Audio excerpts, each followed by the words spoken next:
Sherlock Holmes, The Rediscovered Railway Mysteries and Other Stories, by John Taylor, read by Benedict Cumberbatch.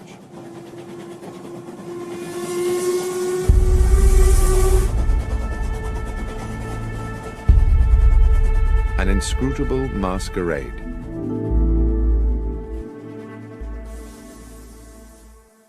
In a drawer, in the bureau of an upstairs room of my current home, there is a locked cedar-wood box, which I inherited as a youth from my grandfather. This is, one might say, my box of secrets. When I was young, it contained the treasures of boyhood, a catapult, a lump of beeswax, the carapace of a crab. For many years since, it has been the repository of an archive, admittedly a ragged and disordered archive, a collection of notes and scribblings concerning some of the many cases of my lifelong friend, the consulting detective Sherlock Holmes, which, for one reason or another, I never took the trouble to write into proper reports. Having had recently a little time on my hands, I reopened this box of yellowing notebooks, and it seemed to me that several of the cases, given the ocean of time between those events and the present day, would now bear telling. And I begin by chronicling an adventure which I may have dismissed for several reasons, not because it lacked baffling and intriguing elements, on the contrary, but mostly, I think, because it was, for me personally, such a dizzying and distressing experience. It was a Wednesday evening in July, at the end of a day of strait-jacketing heat, and I sat next to the open window of our parlour at Baker Street, drinking in the air and hoping for the liberating ripple of a breeze. The newspaper on my lap reported the release from police custody of a known criminal, Tobias Organ, arrested some days previously for the murder of Max Zimmerman, a moneylender shot through the head in his small apartment in Wardour Street. In the end, there had been insufficient evidence to charge Organ with murder, even though the police clearly thought him culpable. Strangely enough, I had once met Organ myself.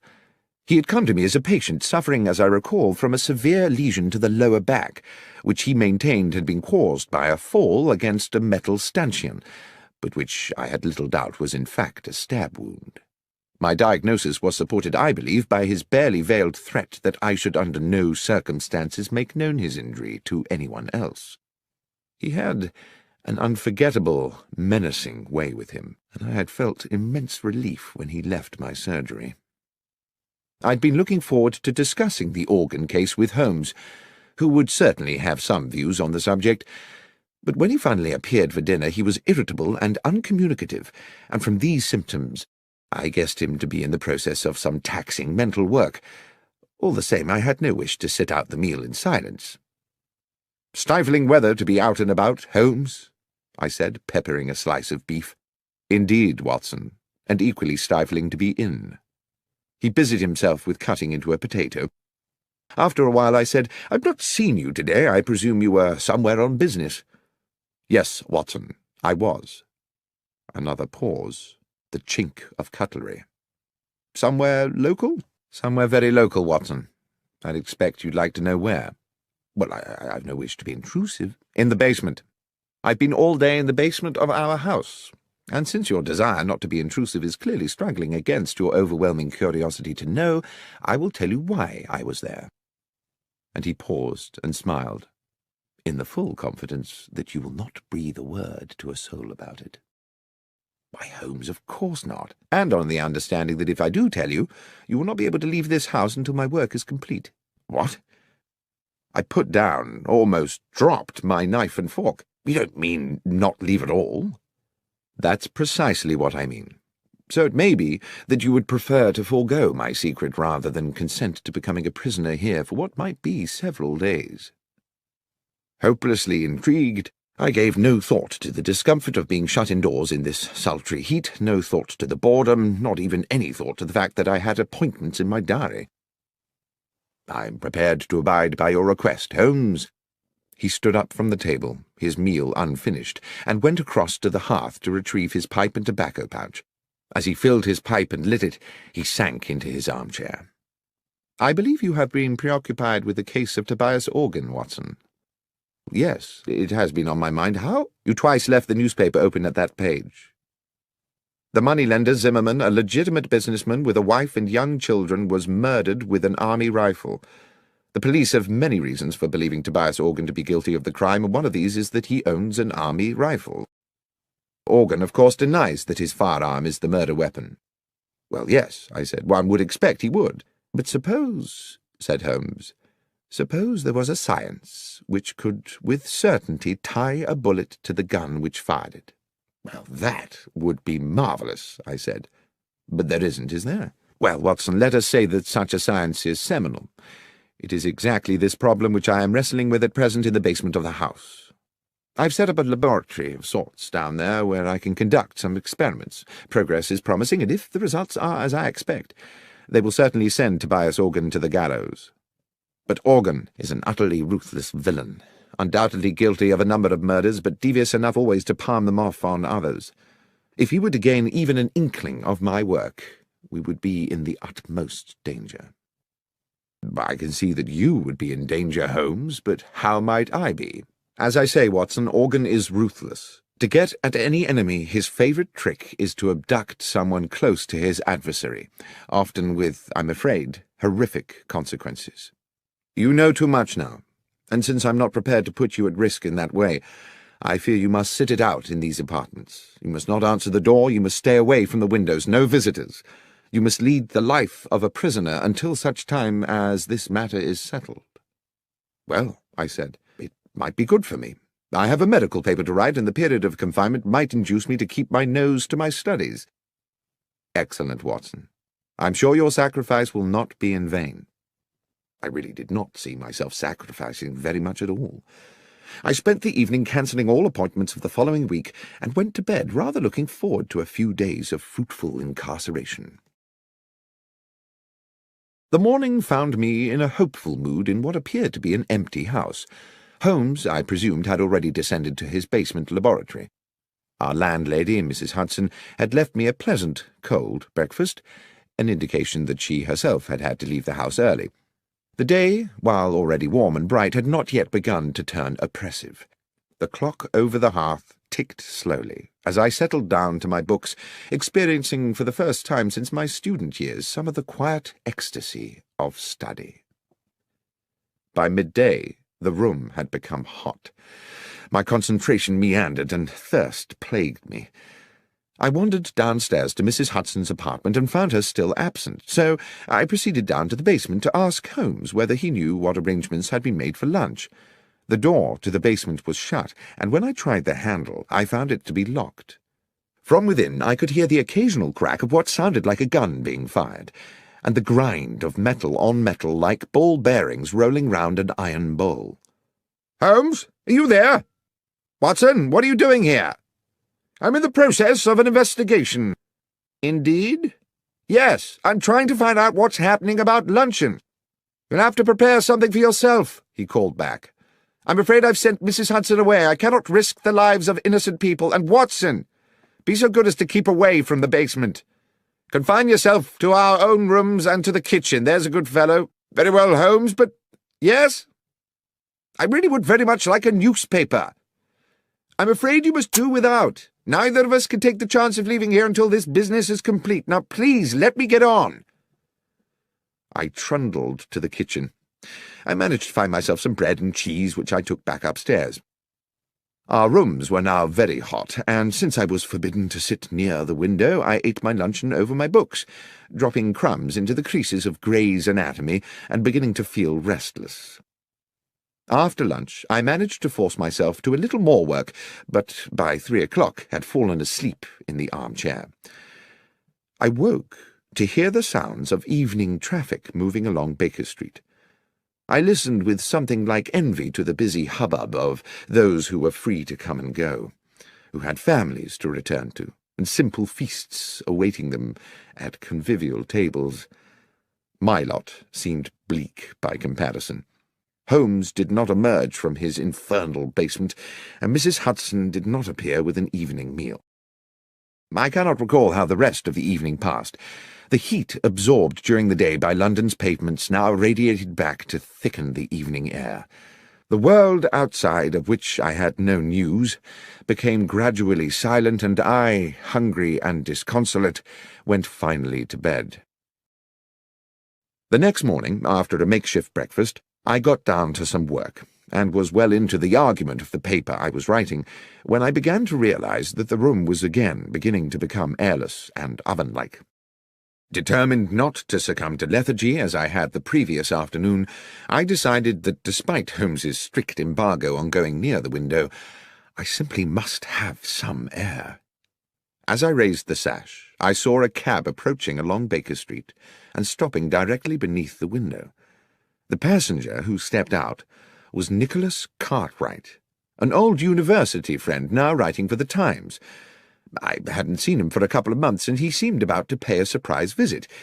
Desperate as I was for company, I could not forget the promise I had made to Holmes to admit no visitors. The doorbell rang. My first idea was to wait for Cartwright to give up and go away, but there quickly came a second ring, and with it a call from the street through the now open window. "Watson!" A note of anxiety in his voice, suggesting that all was not well. Cartwright was a good friend. I did not see how I could linger there pretending to be deaf when he might be in need of my help. I dashed down the stairs and opened the front door. "Watson, so pleased to have found you."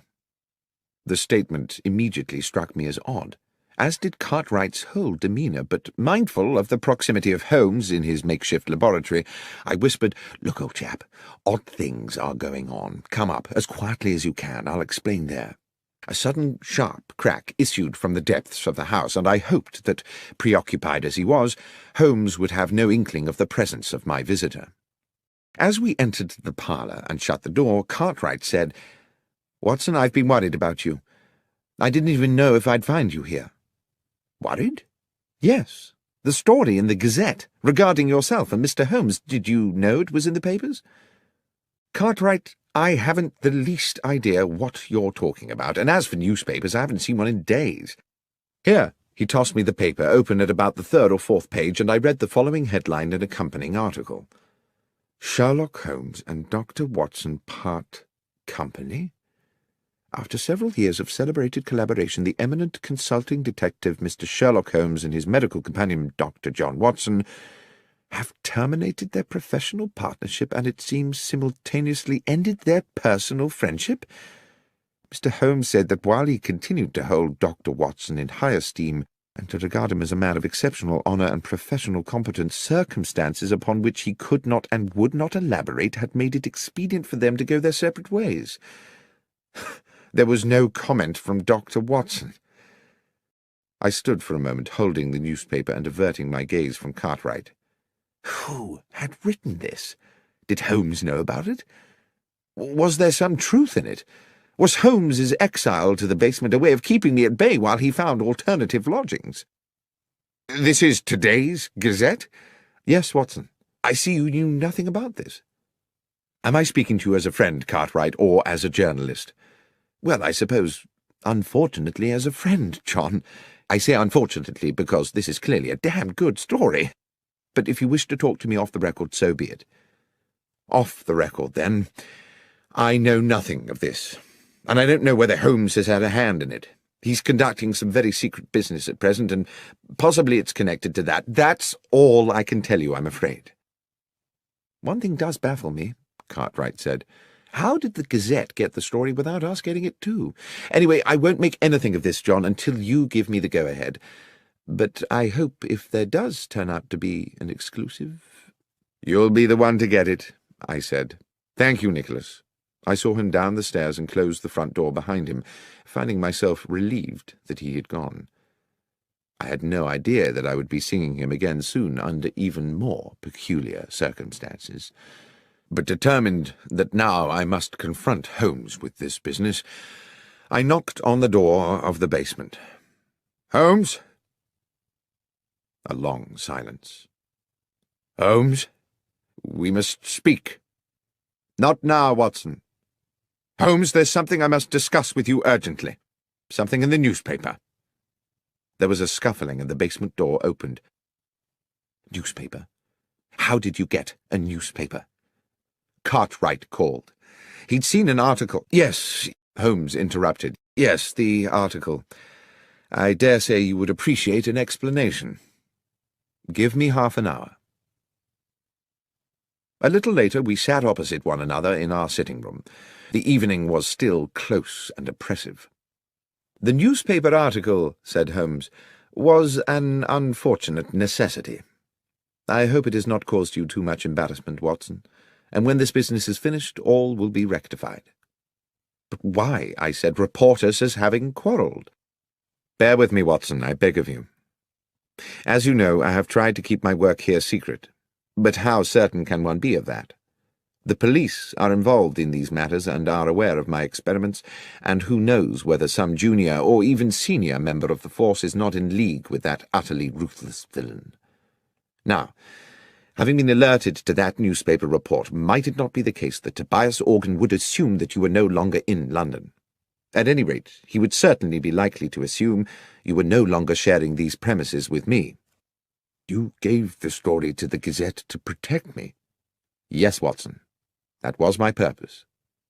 "I just wish that you'd consulted me first."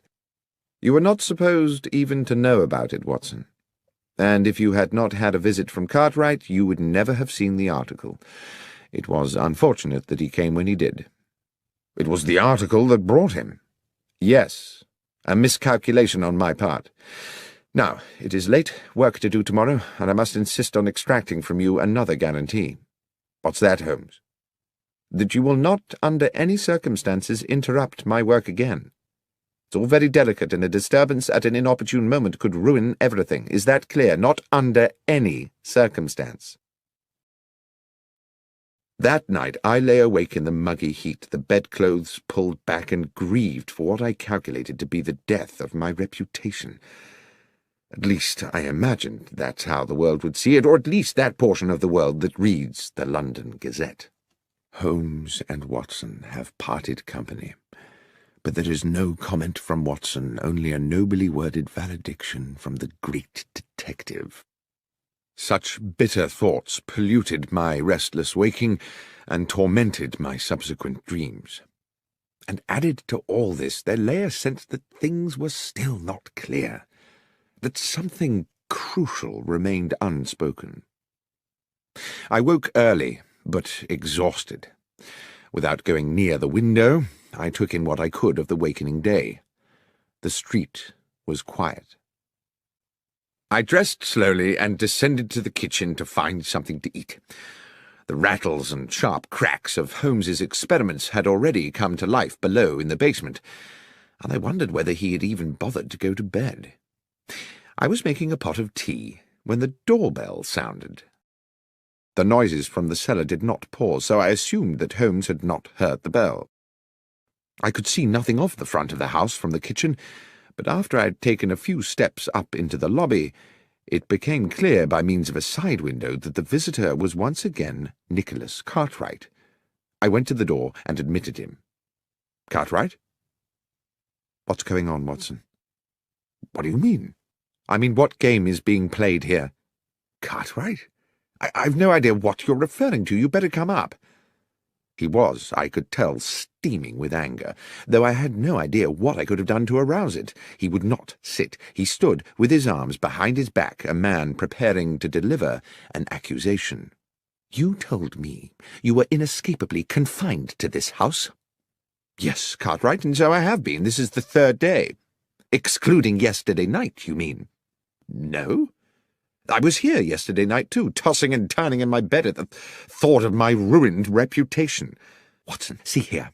Yesterday you prevailed upon my friendship by confiding in me matters which, as a journalist, I considered more than worthy of publication. Had I known that you were deceiving me—" "Cartwright, you have my word I was not deceiving you. I have not left this house since Monday afternoon." "So you have a twin brother?" "No, I do not." "Then please explain to me who was the man outside the restaurant at Marylebone Station at 5 past midnight?" "I take it he resembled me." "More than resembled.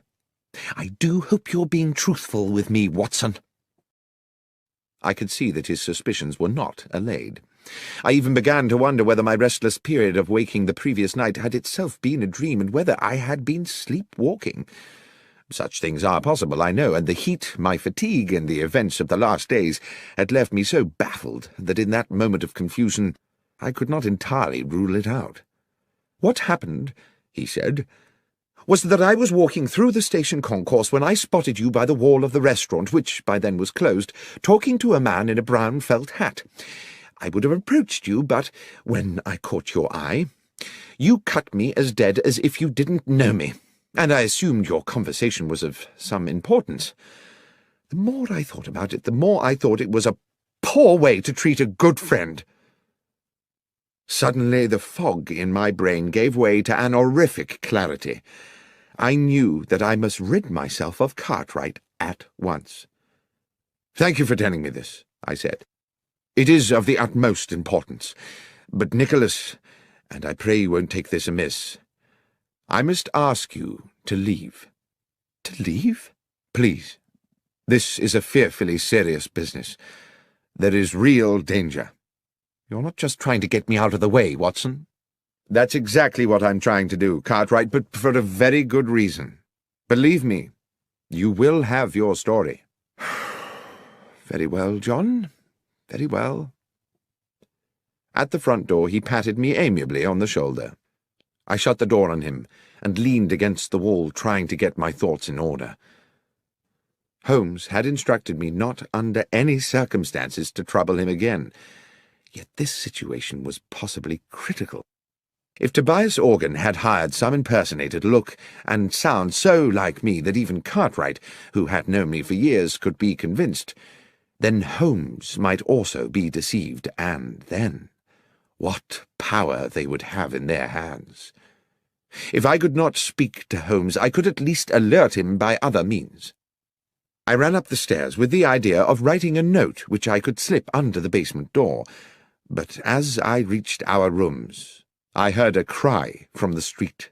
Without thinking, I ran to the parlour window. 100 yards southwards along Baker Street, 3 men were struggling. 2 of them were bundling the 3rd man into a cab against his will. It was Cartwright.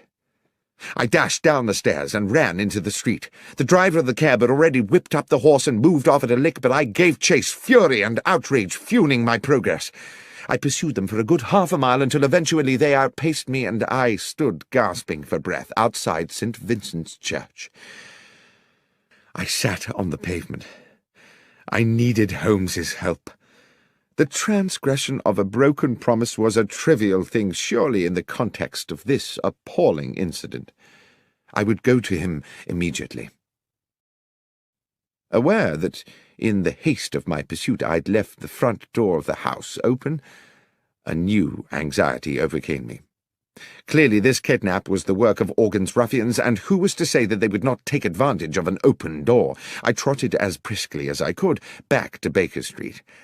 But the door was no longer open, and on such a close and windless day I thought it unlikely it had been closed by a draught. The horrible thought occurred to me that someone may have already got in. And then everything seemed to tumble into place. Cartwright's abduction had been intended to draw me out of the house so that the man masquerading as myself could gain entry.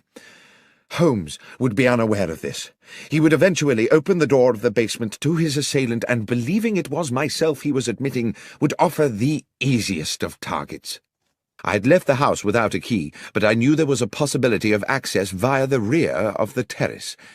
This entailed my knocking at the door of our neighbour, Mrs. Harben, an elderly, amiable woman who seemed happy to allow me access to the rear of the building. Here I was obliged to scale a wall to the yard outside the back of our own dingy basement, the front room being that which Holmes had taken for his makeshift laboratory. There was no light within. I opened the door with infinite slowness. The noise of Holmes's experiments seemed to have stopped. The door that connected this room to the front half of the basement was 6 or 7 short paces away, but it was too dark to see whether the bare floorboards were liable to move and groan when I trod upon them. I tested each step before lowering my weight, and moved with the floating motion of a rather overweight pantomime artist. 1, 2, 3. Then there was movement behind me. A hand was clamped across my mouth and an arm locked around my throat. The grip was expert. I could not breathe or move. The hot breath of my assailant in my ear whispered, "Doctor, do not cry out. I'm going to release you and you will turn round slowly and face me. You must not make a sound. Tap my hand if you understand." I reached up to the hand around my throat, and obediently I tapped it. The arm released me, and as quietly as I could I took a deep draught of air, turning as I did so. "Lestrade!" "Shh! Yes, Doctor. Wasn't expecting you here. Or rather, in a sense I was, but since you are just about to arrive, I wasn't expecting you to come in the back way as well." The policeman smirked at his little conundrum. "Will you explain to me," I began, "what on earth you mean?" "Not now, Doctor," he said. "Glad you're here, though, sir. An additional pair of ears. Up close to the door now, and listen, it won't be long." It was indeed less than a minute before we heard the door from the front of the house opening into the laboratory, and the arrival of what sounded like 2 men. The door was closed with a thump, and a gruff voice said, "So this is it?" "Yes, this is where he's working." There was something familiar about that second voice. "And he won't be back for a while?" "No. Half an hour, I should think." At that moment, with a shock, I recognized the other voice. It was my own. I turned to Lestrade again, but he just put his finger to his lips and indicated that I should continue to listen. "So what's the plan, then?" asked the gruff voice within. "To match the bullet that killed Maximum with the ones from your gun," said my voice. "The police know you killed him, but they need Holmes to provide them with evidence that will convince a jury. Evidently, I thought, the gruff character is Tobias Organ." I heard him pace about, then spit noisily. "Zimmerman's not the first one I've topped, and they've never got me yet. They say you only got £4 10 from him." "Never you mind what I got. Anyway, I never killed him just for the money. I killed him because he gave me a bad look. He gave me a bad look, and I gave him a bad headache. A bullet right between the eyes. Now, let's deal with this little problem." Suddenly there was a tumultuous crash, as if one of the walls had fallen in. "In we go, Doctor," said Lestrade. He pushed the door hard, and we rushed into the laboratory, where Organ had kicked Holmes's equipment flying in all directions, and where, to my amazement, I saw that he was now being attacked by myself. A perfect duplicate of me cracked him a right hook, then a left hook, and then felled him with a blow to the side of the head. Organ hit the floor like a sack of cabbages. Lestrade was on him in a flash, cuffing Organ's arms behind his back. Lestrade blew his whistle and then proceeded to arrest him. As I stood back to get a better look at my other self, the duplicate doctor put a hand to his own face, wrenched at his upper brow, and pulled and stretched until he had removed his entire face, revealing, beneath the peeling mask, the flaming eyes of Sherlock Holmes. The next moment Lestrade's officers came bursting through the basement door, and Tobias Organ was dragged away. The heat of the day had given way at last to a pleasant evening. Mrs. Hudson had returned to the house and provided Holmes and myself with an excellent evening meal. Now we sat with our brandies, and Holmes with his pipe at the open window, where a gentle breeze lifted the curtains and refreshed the parlour. "As you will have deduced," Holmes was saying, by way of explaining it all to me, "the object of the masquerade was to lure Organ somewhere where we could extract a confession from him by subterfuge." "But your ballistics experiments," I said, "would they not have been enough to convict him?" "It is a science only in the imagination," Holmes said, "and though one day I'm certain it will be more than that, there is much more work to do than I could accomplish in a fortnight. But Lestrade and I agree that if Organ believed himself to be at risk from my experiments, he would wish to destroy them. What on earth were you doing in there, Holmes, if the thing was a complete hoax?" "I'm afraid I did deceive you a little. I was not in there all the time. the mechanism of an old railway clock and a device employing elastic and a drum skin were intended to give the ear the impression of ongoing industry. "Well, it certainly deceived me," I said. "But was it really necessary for me to be incarcerated for the duration?" "I'm afraid so, my friend. If Organ, through one of his spies, had got wind that there were two Watsons, the trick would not have worked. What's more, it was necessary for him to believe that you and I had quarrelled, and therefore that the good Dr. Watson might be in the market for a bit of betrayal. Unfortunately, your friend Cartwright saw me meeting Organ's accomplice at Marylebone Station, and almost let the cat out of the bag. It was necessary for us to put him somewhere safe. Lestrade's men kindly subjected him to a temporary and very comfortable period of kidnap. It was you who had him dragged away." "Yes. I had not calculated that you would follow him, of course, or that you would be locked out and find yourself clambering in through the back. But it turned out well. You will make an additional witness for the prosecution." "Do you think they'll convict him?" "Oh, yes, Watson. His confession today was as clear as a bell. Tobias Organ will hang. As for you, my friend, I have given you a terrible time, and as a reward, I'm going to take you to the opera." "Tonight?" "Yes, tonight. Gilbert and Sullivan. The Mikado." "But, Holmes, my memory is you don't much like Gilbert and Sullivan." "No, Watson, but you do. And besides, I have to confess to having a soft spot for the Lord High Executioner."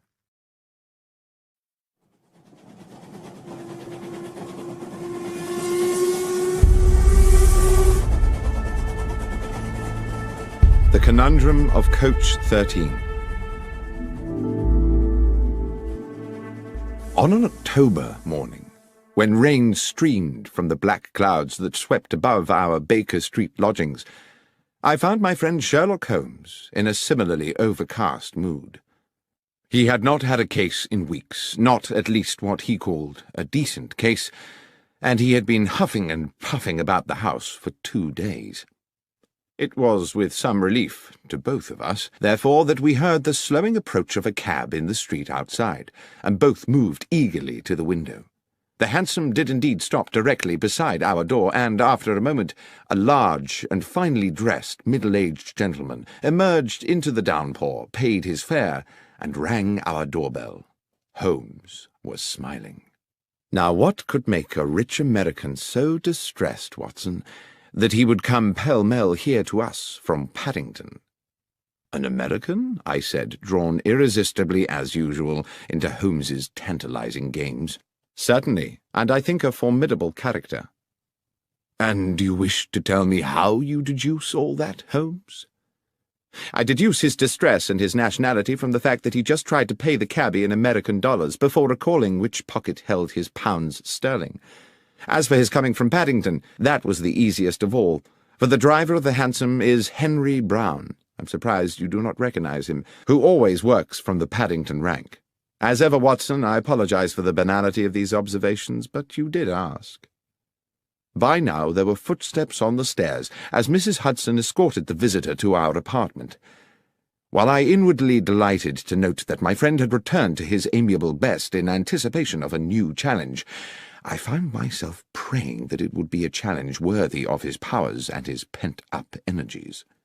No sooner had the door opened than the huge, rotund figure of our visitor, bright in a cream suit, burst into the room like an actor onto a stage, determined to establish his character instantly. "Mr. Holmes!" boomed the American voice as both his arms swept forward to grasp my right hand. "Benedict Masterson! What a great privilege to meet you!" "Delighted, but I am Dr. John Watson," I replied.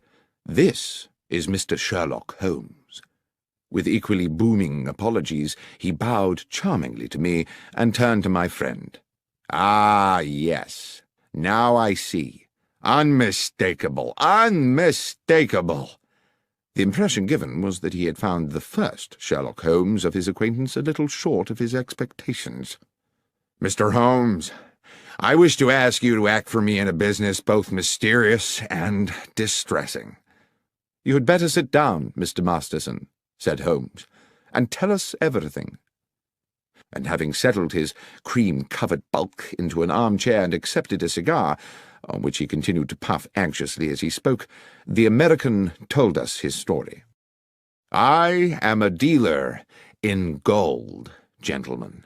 Gold has been my life. My father owned small mines in Nevada, which gave us a comfortable living.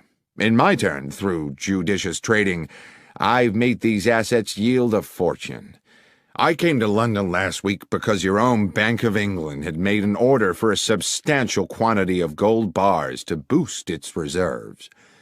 The bullion was shipped into Bristol Harbour and transferred yesterday onto a chartered London train for transfer to the bank. I have been in London doing the paperwork, of which there is, let me assure you, no small amount. And I went to Paddington this morning to meet the consignment.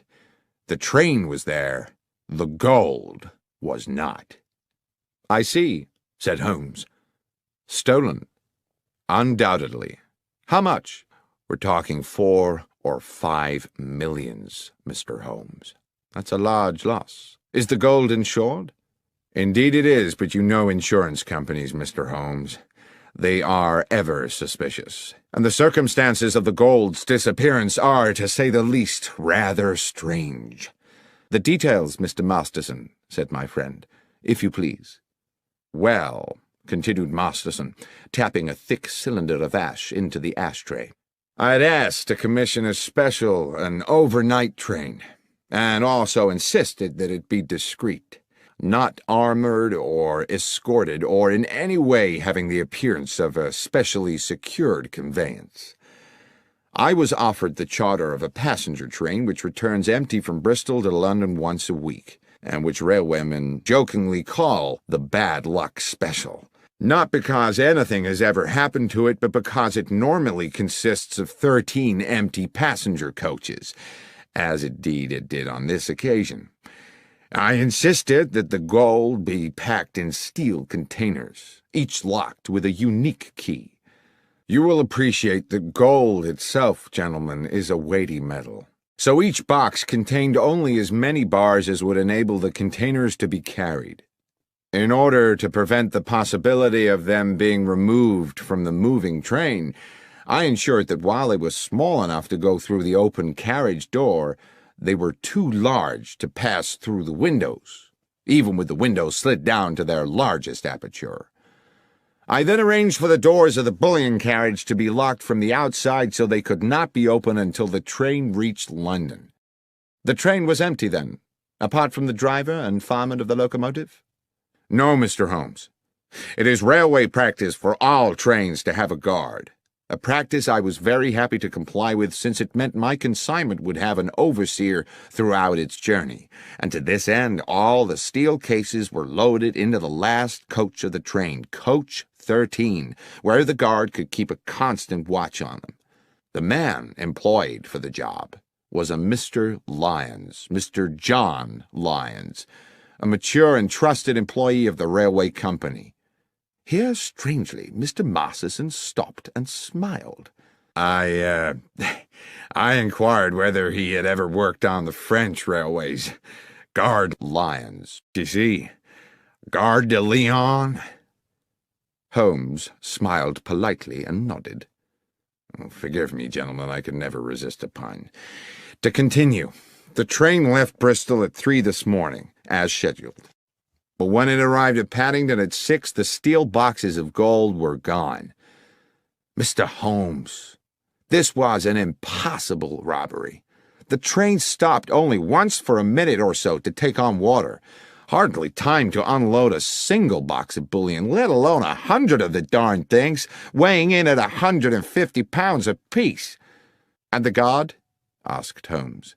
Lyons claimed that he fell asleep somewhere into the journey and woke to find the bullion disappeared. He's being held at Paddington along with the driver and engineer, but all ardently protest their innocence.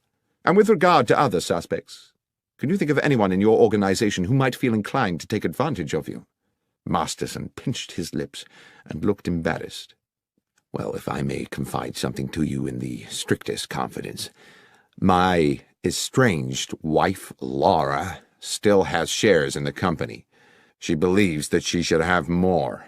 There is some bitterness in this regard.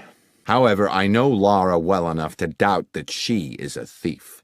My friend simply said, "Thank you, Mr. Masterson. I will certainly take the case on. Would you be so good as to wire Bristol and inform them that Dr. Watson and I are on our way?" "I will, sir. You mean to go there today?"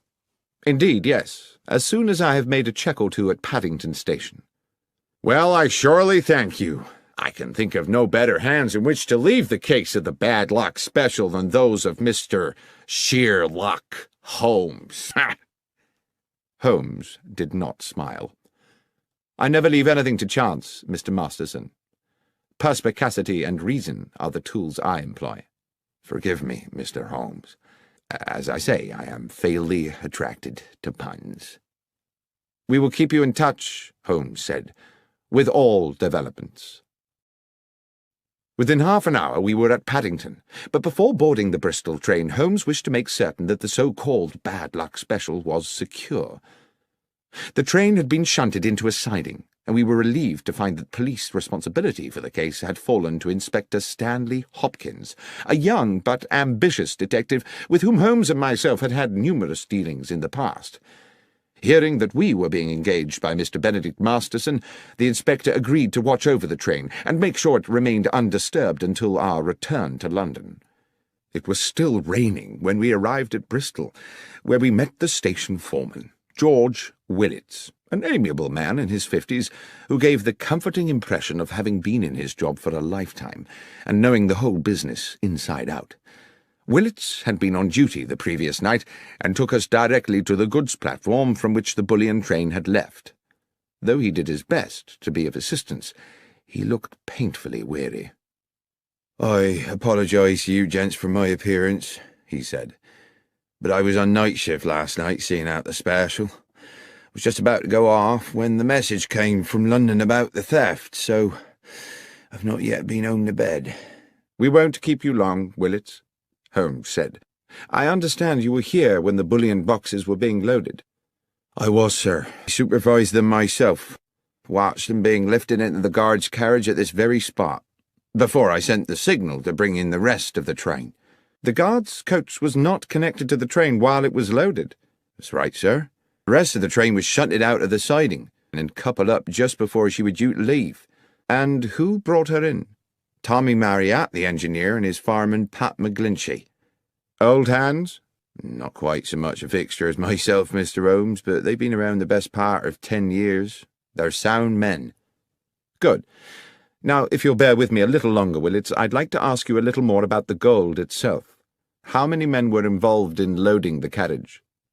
"Well, sir, it was quite some operation. It took 4 men to load each box, 2 inside the carriage, 2 outside. Damn heavy things, if you'll excuse me, sir. Over 100 weight apiece, and damn awkward squeezing them through them narrow doors. It was a hell of a job." "And how long would you say the whole business took?"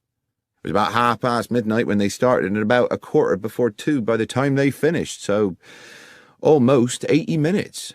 "And after it was loaded, was there any delay before departure?"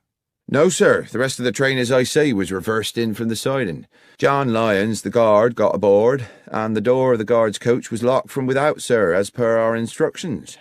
"One final question, Willits, if I may. I'm informed the train stopped en route."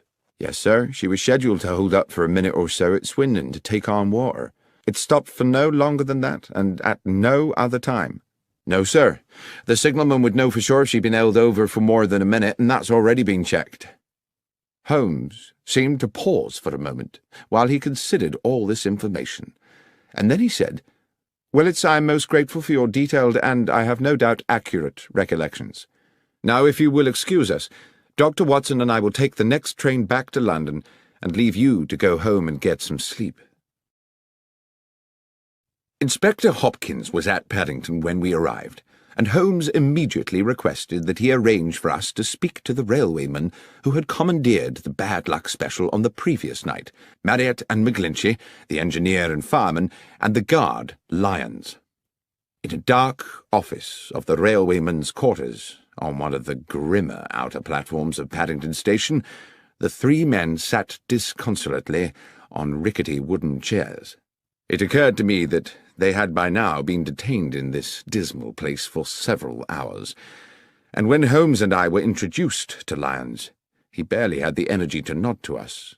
But he did speak, his words almost drowned in the muffler which half covered his mouth. "I dare say you think me a thief, Mr. Holmes, from what you'll have heard. I'm not, sir, but what I have done is derelict my duty, so maybe I deserve what's coming." "I want to assure you, Mr. Lyons," Holmes said, "that my intention here is to uncover the truth, and uncover it I will. If you are, as you say, innocent of any crime, you have nothing to fear from the law. But tell me how you think you failed in your duty." "Well, I were meant to keep me eye on the shipment, sir, weren't I? But I fell asleep. It's not something I make a habit of, but this time I did." "And woke to find the bullion gone?" "A nightmare, sir. I suppose I should have stopped the train with a pull cord, but I was in a bit of a daze." "How long do you think you slept?" "I've thought about that, sir. I remember us passing through the White Horse Valley just before Swindon, and when I woke up, we were about 10 miles out of it and past the Lumsey Water Tower." Holmes looked towards the fireman McGlinchey, a plump man with rich black curls. "When you stopped to fill the tank, did you notice anything odd?" "No, sir. It was a dark night, and there were no lights there save the fire from the boiler. You couldn't see 20 feet beyond the train." Holmes turned back to Lyons. "I would like you to describe to me the events of yesterday evening." "Well, sir, I wasn't due to start my shift until 1 in the morning, so round about 12 I had a brown ale in the railwayman's canteen and collected some sandwiches and a can of tea for the journey." "Just tea and sandwiches?" "Yes, sir, and a piece of seed cake, if that's not too much detail." "There is no such thing as too much detail. Please continue with your story." "Well, at about 1:30 I made my way over to the goods platform. They just finished loading the bullion into the end carriage, and the other part of the train had been brought in and coupled up. A gentleman in a suit gave us final instructions. To the engineer and fireman Tommy and Pat here, he said the train was cleared to London, with just the one brief water stop, which was under no circumstances to take more than 3 minutes, and if there should be an emergency, they weren't to leave the cab. At that point, they locked me in with the gold, and at exactly 2 a.m. we were on our way. About a half hour after, I had me sandwiches and a few swigs of tea. It were a clear night, and I sat by one of the windows and watched the stars, contented with everything, sir. That's when I must have dozed, and, well, what happened after that, you know." "Thank you, Lyons," said Holmes. Then he turned to young Inspector Hopkins with a new, fierce gleam in his eye. "If we may, Hopkins, I should now like to inspect the train." We made our way along the track to the engine sheds, and after checking the locomotive, searched through each of the 13 coaches, whose number I carefully counted myself, until we arrived at the last, the guard's coach, in which the gold had been transported. "Now I have been assured," Holmes said to Hopkins, "that the doors of this coach were locked from the outside for the duration of the journey." "Yes, Mr. Holmes." "Yet it was possible to move along the train through the coaches via the connecting doors?" "Yes." "And what of the other coaches?" "I checked them. Their outer doors were all locked too, but it would have been impossible anyway for the thieves to have moved the containers along the train to jettison them from another carriage. The boxes of gold were too big to pass through the connecting doors. All that had been carefully calculated." "But is it quite certain," I ventured, "that the boxes could not have been opened and the gold removed bar by bar?" "Quite certain," said Hopkins. "Not without the original keys. They were unique to each box." "Besides, Watson," said Holmes, "if the boxes had been opened here, then, with or without the gold, they would still surely be here now. Speaking of which, Hopkins, the carriage is just as it was found when the doors were first opened this morning. As I said, Mr. Holmes, nothing's been touched." Holmes took an initial sweeping glance around the carriage interior, then stooped to pick something up from the floor. "This brown paper, I presume the wrapping for the guard Lyons's sandwiches?" "Yes." "This is can of tea?" "Yes." "Curious. That he had a can of tea?" No. Curious that a man under stress should be so painstakingly tidy." I don't understand, sir. Never mind. What do you make of this, Hopkins? Holmes had picked up from the corner a loop of scarlet fabric, silken and ruffled. I don't know, Mr. Holmes. I was completely baffled by it. It seems to be a small decorative item of some sort from a lady's wardrobe. A hair tie, I should think, I said. How might it have got here? I don't know, Doctor, I'm sure. But I suppose it's theoretically possible that someone might have concealed herself in another carriage. Holmes had put the object to his nose. There is a perfume to it, he said, but faint, as though it had not been worn for some time. Could it belong to the thief? I asked tentatively. Possibly, said Holmes, though I think that might have been a thief too many. He stooped to replace the scarlet fabric on the floor of the carriage. I think we are close to a conclusion, Watson. Hopkins, I should like to talk to the guard lions again, and to the driver and his fireman. Please make sure that there is at least one other police officer present, and we must be sure to invite Mr. Benedict Masterson to our little denouement, since he's been kind enough to pay the fee for this investigation. By the time Masterson arrived, the clock was approaching 9, and we sat in the old mess-room bathed in dingy yellow gaslight. The rain rattled ceaselessly on the roof and windows, and, when we were all assembled, the 3 weary railwaymen, along with Benedict Masterson, Inspector Hopkins, a junior officer, and Holmes and myself, the gathering became hushed and expectant. Masterson said, "Well, this has certainly been a baffling business, Mr. Holmes. But I assume we're here because you've picked up some clues along the way. You are certainly a man equal to his reputation, sir. The inspector mentioned a red silk trinket of some sort." "Yes," Holmes said. He produced the item from his pocket. "This piece of perfumed fabric. The clear message is that someone was concealed in the carriage with the bullion."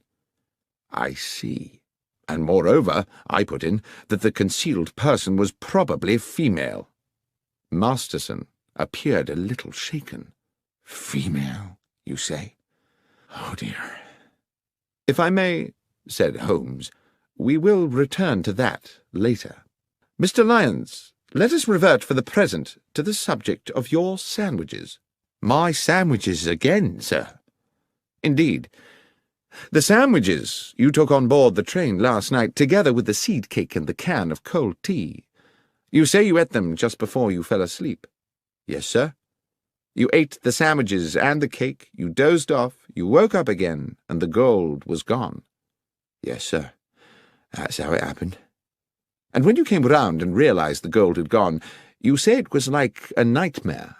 "Yes, Mr. Holmes." "You were very agitated?" "I certainly was. Too agitated, I expect, to sweep the floor of the carriage." "To what, sir?" "I presume you did not sweep the floor of the carriage at that point, in that disturbed state." "No, sir, I didn't. With respect, sir, that's not my job." "Quite. I wouldn't expect you to, which makes it very difficult to explain why, when I examined the guard's coach this afternoon, I found not a single crumb on the floor. Now, can anyone here tell me how it's possible to eat several sandwiches and a slice of seed cake without dropping a single crumb? Or, come to that, a single seed?" "I promise you, sir, what I said about my supper was true. I remember exactly what I brought and exactly what I ate." "I have no doubt of that, Mr. Lyons." "Then what, sir?" "My point is merely that you were obviously not in coach 13 when you ate the sandwiches." "On my honour, Mr. Holmes, I swear I was." "Oh, you were in a carriage, certainly, but you were not in the carriage in which your sandwich wrapper was found. The coach where you ate your supper, the coach with the bullion, never made it to London." "Mr. Holmes, this is confusing," began Masterson. Holmes interrupted. "On the contrary, Mr. Masterson, it's very clear. The coach containing the gold was uncoupled from the train when it stopped for water, run into a siding by those awaiting it, and unloaded of its cargo at their leisure during the night. It was a perfectly dark night. There was no moon, so the railwaymen, as Mr. McGlinchey here has recently confirmed, could, from the water pump, see nothing of what was going on at the back of the train. "But, Mr. Holmes," said Inspector Hopkins, "the Bad Luck Special has 13 coaches. Everyone knows that. And you will no doubt yourself have noted that we passed through exactly 13 coaches in our inspection of the train this afternoon." "Oh, it has 13 coaches now, of course, Inspector," Holmes said. And it only struck me after we had left Bristol and its pleasant station-master Willits that he had described to us in detail his whole engagement with the loading of the gold and the departure of the train without once mentioning that he'd counted the coaches before the train left. The fact is, he didn't count them. He didn't think he needed to. The Bad Luck Special had always consisted of 13 coaches. He wasn't to know that your accomplices at Bristol had added an additional coach to the train before it was attached to the coach carrying the boxes. A coach with its seats stripped out to make it practically identical to the bullion car. On that one night, the Bad Luck Special had not 13, but 14 carriages. When the train stopped to acquire water, it simultaneously shed a coach, and it very nearly, he continued, turning back to Lyons, shed a guard, too. You're a very fortunate man, Lyons." "I don't feel fortunate, sir."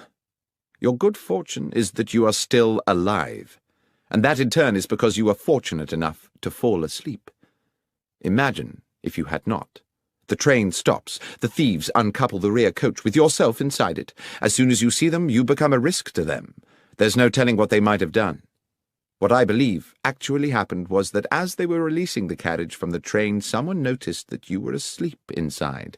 They took the opportunity to move you into the next coach, along with your tea can and sandwich wrappings. You may be thankful you did not wake at that moment." Masterson wore an expression of amazement. "I am full of admiration, Mr. Holmes. But at the same time, I feel somewhat desolated. This clearly means that someone in my organization has betrayed me." "Which brings me back to the ring of scarlet silk discovered in the carriage, certainly an intriguing adornment to the problem," said Holmes. "It could indeed signify the presence of a woman."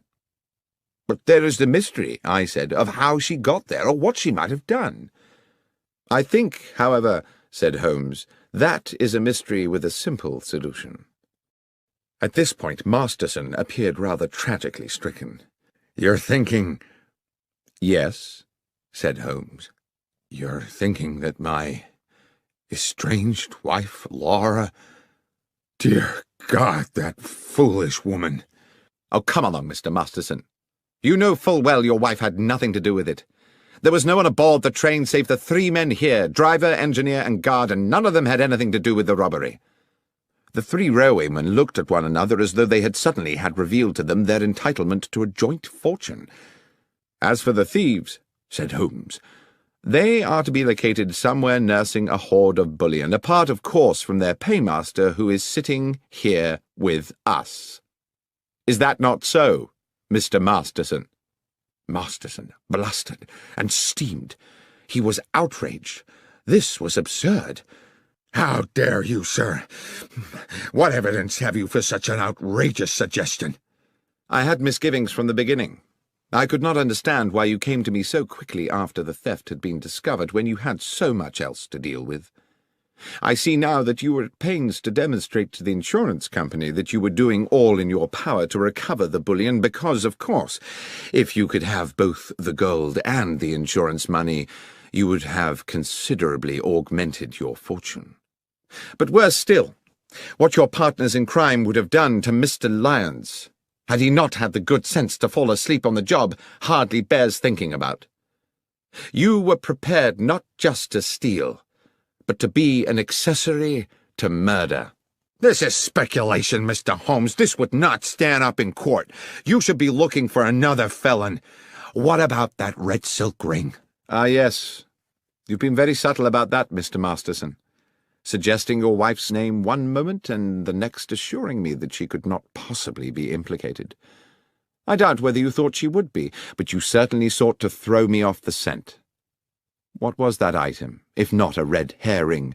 And is that not, for those who like to play games with words, another way to say a red herring? What fun you no doubt planned to have with that joke, Mr. Masterson, had you got away with this business. Now it seems the joke is on you. That was one pun, Mr. Masterson, which you would indeed have done better to have resisted. But whether justice was fully done is a moot point. In expectation of reducing his own sentence, Masterson eventually divulged the names of his accomplices and led police to the embezzled bullion. And although he was committed to prison for several years, it was clear that once his sentence was served, he would continue the life of a wealthy man. "I can't understand," I said to Holmes a couple of evenings later, "why you seem so damnably happy." "A man is never more content, Watson," he said, "than when doing well what his nature has fitted him to do. On which thought, will you pass me the tobacco pouch? I think we should indulge ourselves in a brace of good pipes."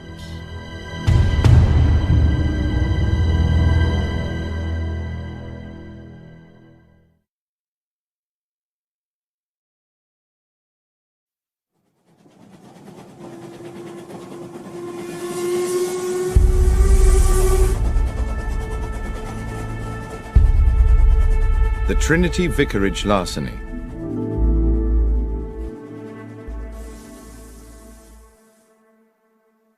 One fine spring morning, Sherlock Holmes and I received into our rooms a portly gentleman in a purple dress. That at least is how it momentarily appeared to me, as I glanced up from the Daily Chronicle at the open door.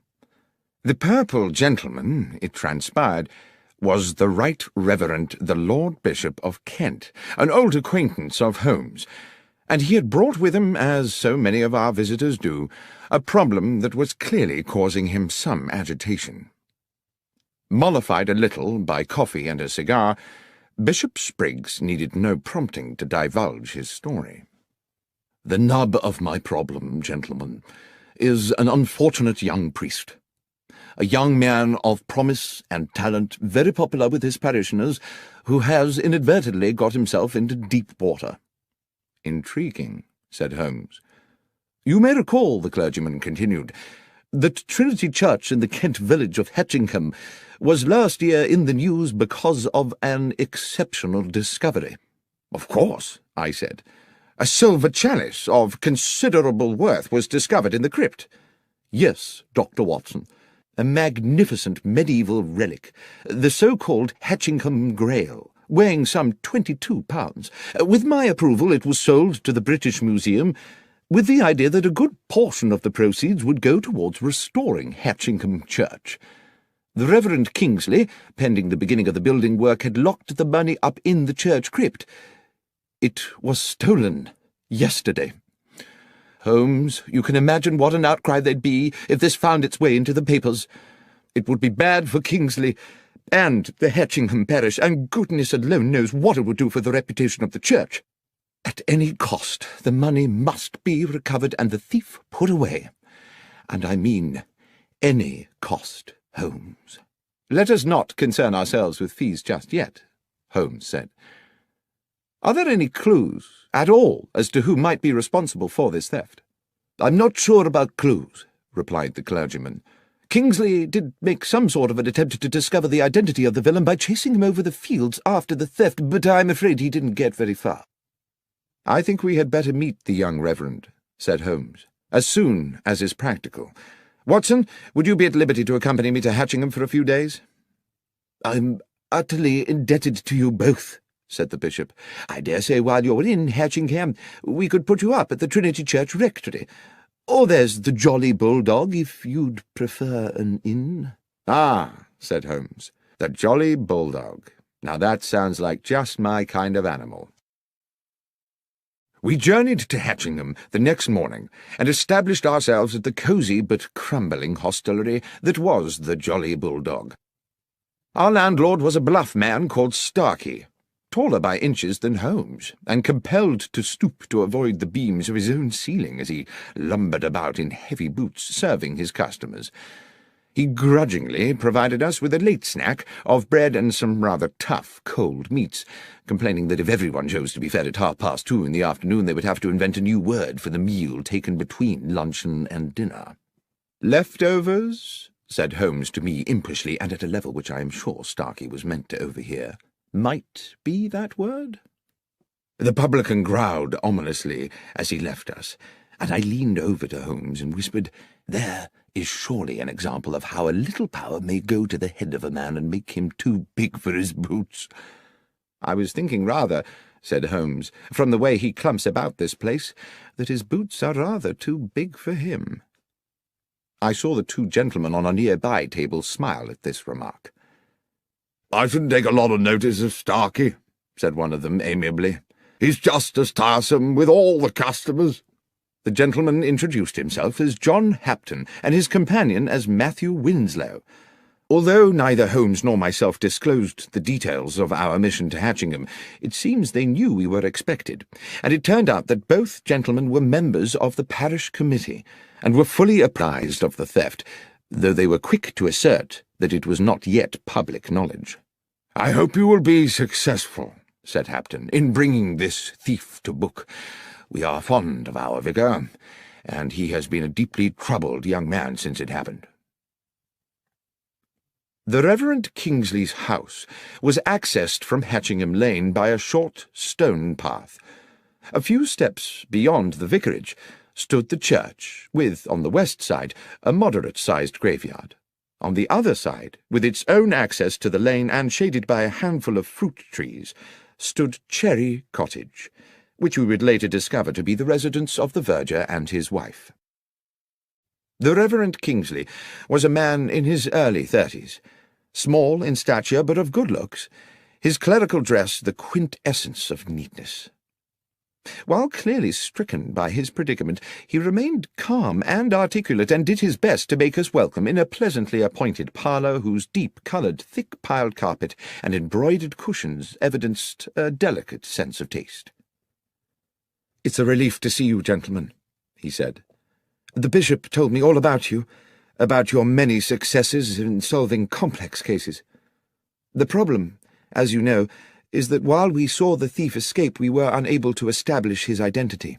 However, there are one or two factors which, though they seem opaque to my own consideration, might prove illuminating under your own, if I might show you."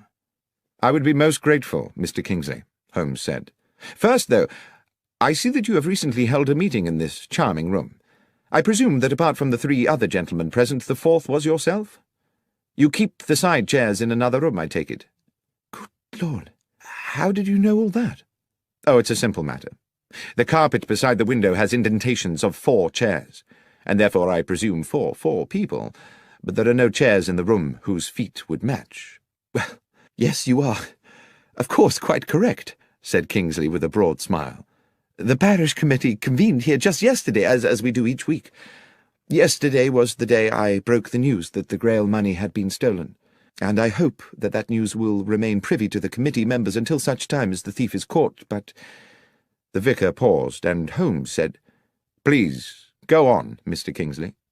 "But," continued the young clergyman, "the gentlemen on the parish committee are the same 3 who sat here 2 weeks ago, when I revealed that the money for the Grail was in the crypt of the church. Only they and I knew of the fact, you see, so I can no longer be as confident as before that they are all honest men, which is a most unfortunate thing." "It was all in cash, I presume," Holmes said. "Yes, Mr. Holmes. I kept cash so that I could employ local men to restore the church and pay them by the day. I have little time to run to the bank and make a withdrawal every time a man finishes plastering a wall." "The money was under lock and key?" "Yes. There is a safe in the crypt where the church's small treasures have always been secreted." "And the crypt itself is locked?" "Yes. It can be entered either from within the church or by a door leading from the churchyard, and both those doors are locked at night. Mr. Holmes, I do hope you can help me with this. I don't know how my flock will ever forgive me if that money is not returned." Then perhaps, if you can bear to go over it all again, you would be so kind as to tell Dr. Watson and myself the circumstances of the robbery." "Yes, of course. 2 weeks ago, looking out of this window on a Monday morning at about 11, I saw a man, I'm fairly certain it was a man, standing at the lich gate and looking over into the churchyard. I would not have given this a moment's thought, except that he wore a hat with an unusually wide brim, and had it pulled so low over his eyes, and his collar so high that one could not distinguish his features. As I say, I cannot even be certain it was not a woman, except for his way of moving. I watched him for a good 10 minutes before he turned and strode back along the lane towards the village. That same afternoon, this time from an upstairs window, I saw him again, but now further along the lane, standing under a tree and once again seeming to study the church and its grounds. His contrived anonymity naturally put me on my guard. In the evening after those first 2 sightings, I was sitting in that very chair, Dr. Watson, which you are currently occupying, when a thought hit me like a bolt of lightning, a thought which you no doubt will be surprised had not occurred to me earlier, that this stranger might have designs on the money in the crypt. After this alarming epiphany, I spoke to my verger, Sam Manners, and his wife, May, who keep house for me. They live in Cherry Cottage, which, as you will have seen, stands on the lane beside the church's lich gate. There's a short cut from their back door to this house, which they employ when they wish to see me. I mention that because, as I think you will agree, it bears upon the matter. I asked them to report to me if this sinister figure, or anyone else unknown to them, appeared in the vicinity of the church. And indeed, it seems as if the man in that hat had begun to watch my whereabouts, because first May Manners, then her husband, reported to me that they had indeed seen the man in the hat. I began to feel that an attempt on the money was imminent. I resolved, then, to remain in the vicarage or the church grounds until I was certain that the threat had passed. I instructed Mr. and Mrs. Manners that if they saw the stranger again they were to take the short cut to my house and inform me immediately, but they were under no circumstances to approach him. And now we come to the day of the theft. Sam Manners was whitewashing the walls of the church. At this point Holmes stood up. "I think it would be as well, Mr. Kingsley, to acquaint ourselves with the geography of the church and its grounds. Might we continue outside?" A rapturous afternoon of sunshine and birdsong greeted us as we left the vicarage and walked out into the churchyard, where the Reverend Kingsley commenced our guided tour. I immediately began to locate us on a mental map of Hatchingham village and its surrounding areas, a practice I learned in my military days and which has served me well in civilian life.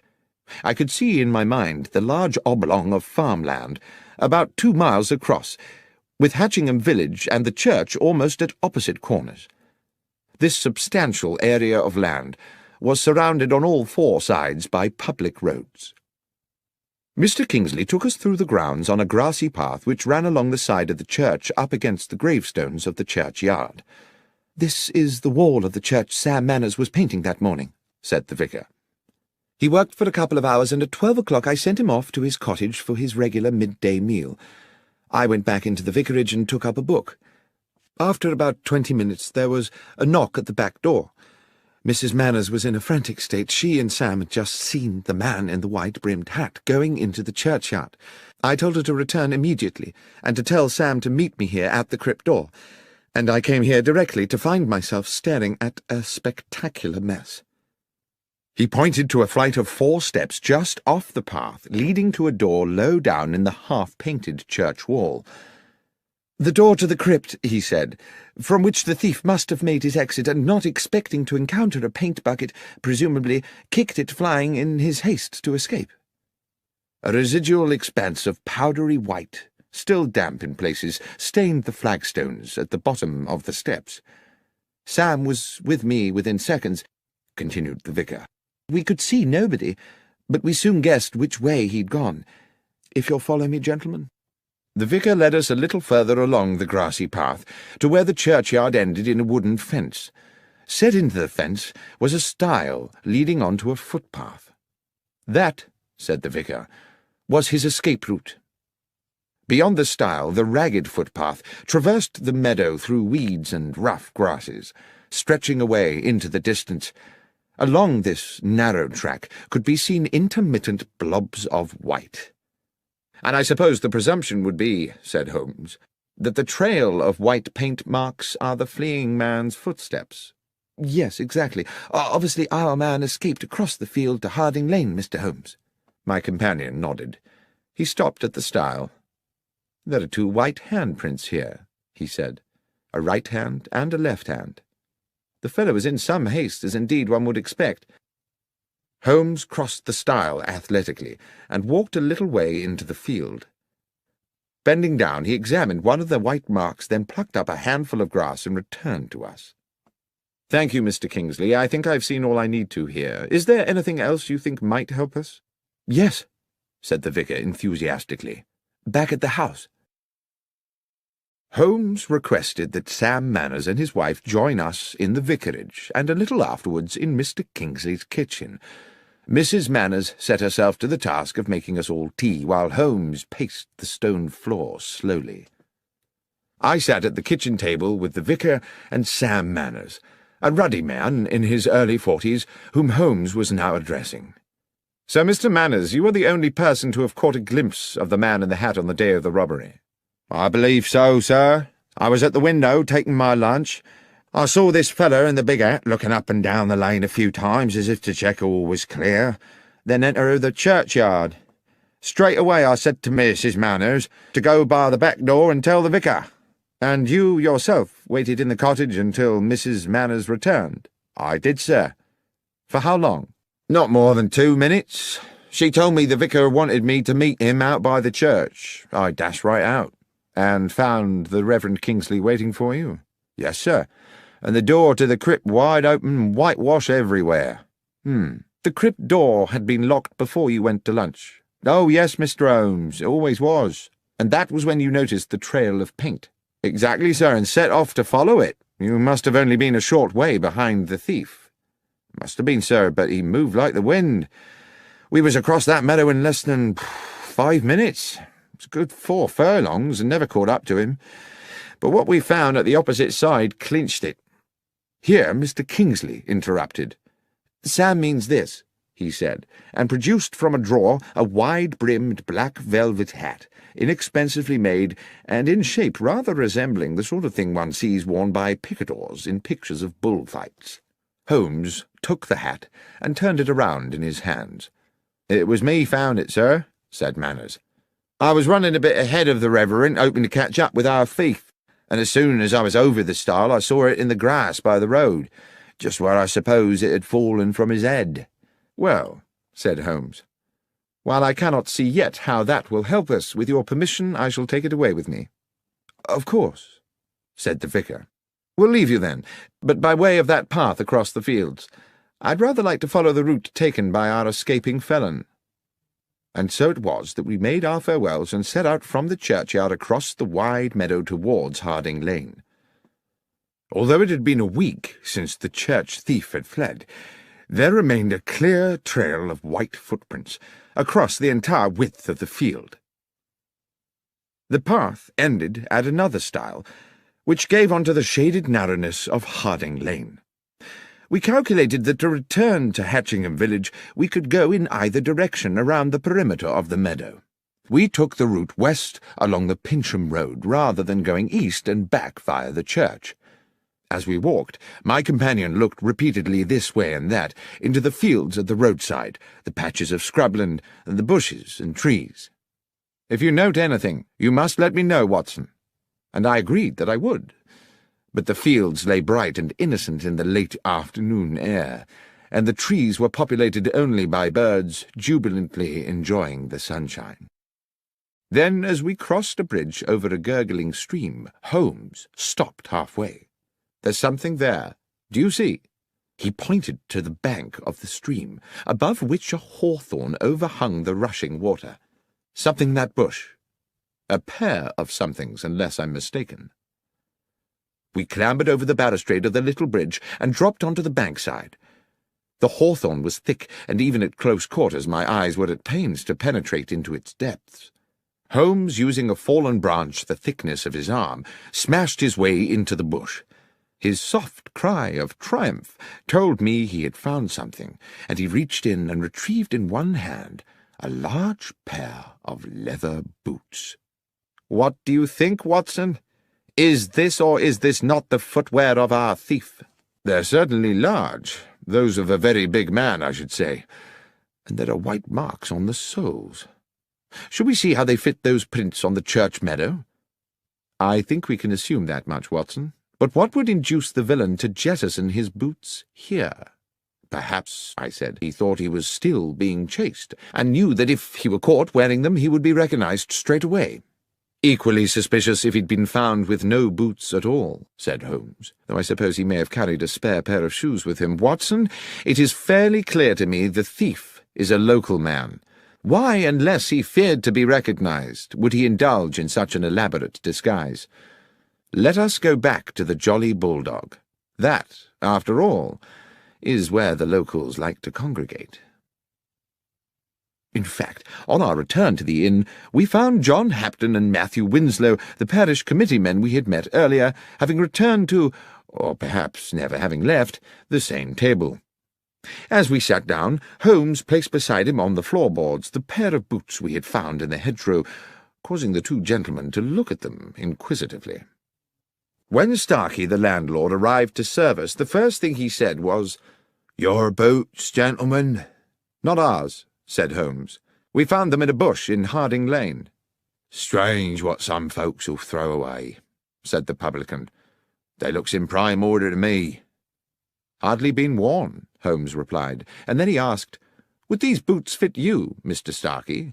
And seeing our companions on the nearby table watching, he added, "Or either of you, gentlemen?" "Not me, sir," Starkey replied, rather more amiably than I had expected. "I know my boots look weighty, but my feet ain't so big as you might think. It's just I'm subject to blisters." "But you find big boots help your blisters?" I asked, my experience of patients suffering with that condition telling me the opposite. "No, sir. To start the blisters, I need to put on 3 pairs of thick hose, so I always gets my boots well over my proper foot size." Then, rather sardonically, he said, "Thank you, though, for asking, sir." Mr. Hapton on the next table asked, "Do you mind me asking you, sir, what's your interest in boots?" Holmes said, "It's an investigation we are conducting in which boots have, well, some scientific significance." Then to me he whispered as our neighbour turned away with a disbelieving grimace, "It's as I thought, Watson. We have our culprit." "Starkey? No, not Starkey. One of these—" and I indicated with my thumb the 2 men from the parish committee. "No, Watson." "Who, then?" "These boots, Watson, do you observe nothing untoward about them?" "No, not at all. They're practically new. They're of a large size. Apart from that, they are undistinguished." "On the contrary, my friend, I would say they were distinguished by a lack of paint." "I beg your pardon?" "I mean, Watson, that there are white marks on the soles, to be sure. But tell me, pray, how a man with his hands covered in whitewash could have unlaced and removed his boots without leaving marks on the laces?" "I don't know," I said, "but it would be a singular coincidence if someone completely innocent had jettisoned a pair of boots with paint on the soles." "There is no coincidence," Holmes said. "These boots were undoubtedly left here by the thief, but not in the way we were intended to believe." "Are you suggesting that you know who the thief is?" "The thief, Watson, is the Reverend Kingsley himself." "But how could it be, Holmes? There was no time for him to escape across that meadow and return to the vicarage in time to meet Sam Manners outside the church. How can a man chase himself across a meadow?" "As you know, Watson, we are due to meet the bishop this evening at Trinity Vicarage, so let us finish our meal. I will explain everything there." We had promised the bishop an interim meeting at the vicarage to advise him of our progress in the case, which no doubt the clergyman expected to be only moderate this soon after our previous meeting. But we had hardly settled to our sherry in Mr. Kingsley's comfortable parlour than Holmes declared dramatically, "You will no doubt be delighted to know, gentlemen, that Dr. Watson and I have solved the case." I did not think it my business to confess that after my previous conversation with Holmes I was as much in the dark as anyone, but I sat quietly sipping my sherry while I watched my friend open the bag we had brought from the inn and remove the 2 large white-stained boots we had found beside the stream. The bishop's eyes widened. I have to say he looked incredulous. Mr. Kingsley, too, wore a sceptical smirk and raised his eyebrows. "Please tell us, Mr. Holmes, what you think you have found?" "Dr. Watson and I found these," Holmes explained, "in a bramble bush in Harding Lane. Big boots suggested we were seeking a big man, yet the footprints told us his stride was short. It was our landlord at the Jolly Bulldog who enabled me to understand the dichotomy. He is a man who buys bigger boots than his foot size in order to accommodate extra socks. Our villain, however, bought his bigger boots in order to accommodate another pair of shoes, leaving the footprints of a bigger man than he is himself. Is that not so, Mr. Kingsley?" The young vicar, I thought at the time, if he was guilty of anything, was heroically cool about it. He betrayed nothing but genteel surprise. "Are you suggesting that I was the thief, Mr. Holmes?" "Holmes," said the bishop gravely, "from what I understand, Mr. Kingsley and his verger practically managed to catch up with the thief on that fateful day. What on earth do you think is the evidence for this assertion?" "My lord," Holmes said confidently, "Mr. Kingsley wished to embezzle the money raised by the sale of the Hatchingham Grail and decided to construct a piece of theatre which would deceive investigators. He not only invented the spectral man in the large-brimmed hat, he also on several occasions paraded in the hat and the high-collared coat and ensured that Mr. and Mrs. Manners caught a glimpse of him. On the day of the theft, having sent Sam Manners to lunch, he came back here to the vicarage, assumed the disguise, showed himself at the cottage window where Manners was eating, and proceeded into the churchyard. Dashing back to the vicarage again, he slipped out of his cloak and hat and waited for Mrs. Manners' knock on the door. He told Mrs. Manners to summon her husband and rendezvoused with him outside the crypt door." "And then what?" said Mr. Kingsley, insolent with fury. "I put on these boots, unlocked the church, went down to the crypt, took the money, escaped the church, jumped the stile and ran across a mile of the field, then dashed a mile back, took off the boots and waited calmly for Sam to arrive, whereupon I went chasing off across the field again. That would indeed have been ingenious. To do in 2 minutes what an athlete could not do in 20. Yes, indeed. The question, as my friend Dr. Watson has clarified, is precisely, how may a man chase himself across a meadow?" "And the answer?" asked the bishop. "No one will ever know at what point you took the money, Mr. Kingsley. As the keyholder you are free to do it at your leisure, and, for all one knows, it may never have been in the crypt safe in the first place. Certainly there was no need for you to waste time on it on the day we are discussing. You wished to ensure there was just enough time with Mr. Manners at lunch for you to get to the crypt door and kick over the whitewash bucket. And of course you had given Mr. Manners the task of whitewashing that particular part of the church wall, simply to ensure that there would be a bucket there to be upturned. That was all you needed to do, because, and here is the thing, you had made the footprints across the field on the night before. You had also, I have no doubt, planted the boots in the hedgerow on the same occasion, making sure they had plenty of white paint on the soles. Foolishly, you forgot to daub a little on the shoe laces." At this point, the vicar dropped into a chair as though all resistance had suddenly fled him, and I believe that as Holmes proceeded, we all realized that he was now approaching a devastating conclusion. "At some hour of that night, Mr. Kingsley, having splashed so much whitewash on the underside of the boots that your hands were gloved with paint, you planted your white-printed trail along the footpath across the meadow to Harding Lane. Afterwards you dropped the wide-brimmed hat by the stile and jettisoned the boots in a bush further along Harding Lane. The trail of prints was therefore neatly in place for the deception next morning, and I dare say you were solicitous to keep Mr. Manners away from the stile, where he might prematurely stumble upon your, if I may so misname it, handiwork." "But one moment," said the bishop. "If Mr. Kingsley had dropped the hat the night before, how could he have been wearing it that morning?" "Well, of course, that's simple," said Holmes. "There were 2 hats. And finally, there was the question of the keys." "What question was that, Holmes?" I asked. "I don't recollect any mention of keys." "Precisely. There was a distinct absence of any such mention. Why? Because a key would have been needed to enter the crypt, and Mr. Kingsley thought it better not to raise the tricky matter of how such an intruder might have got hold of one." The pale face and slumped figure of Mr. Kingsley indicated his utter defeat. The bishop clearly needed no further convincing. "The money, Kingsley," he said. "Have you spent it?" The vicar looked bitter. "I'm a gambler, Bishop. And the truth is that over the years I have burdened myself with appalling debts. I started to use the church money bit by bit. I meant to return it one day when I had a big win, but money runs through my hands like water. There's little of it left." "Then it's a matter for the police," the bishop said.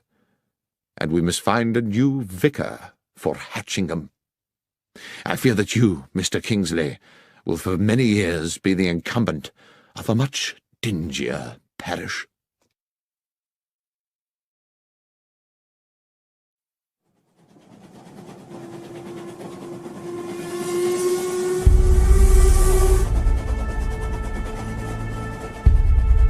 The 1059 Assassin.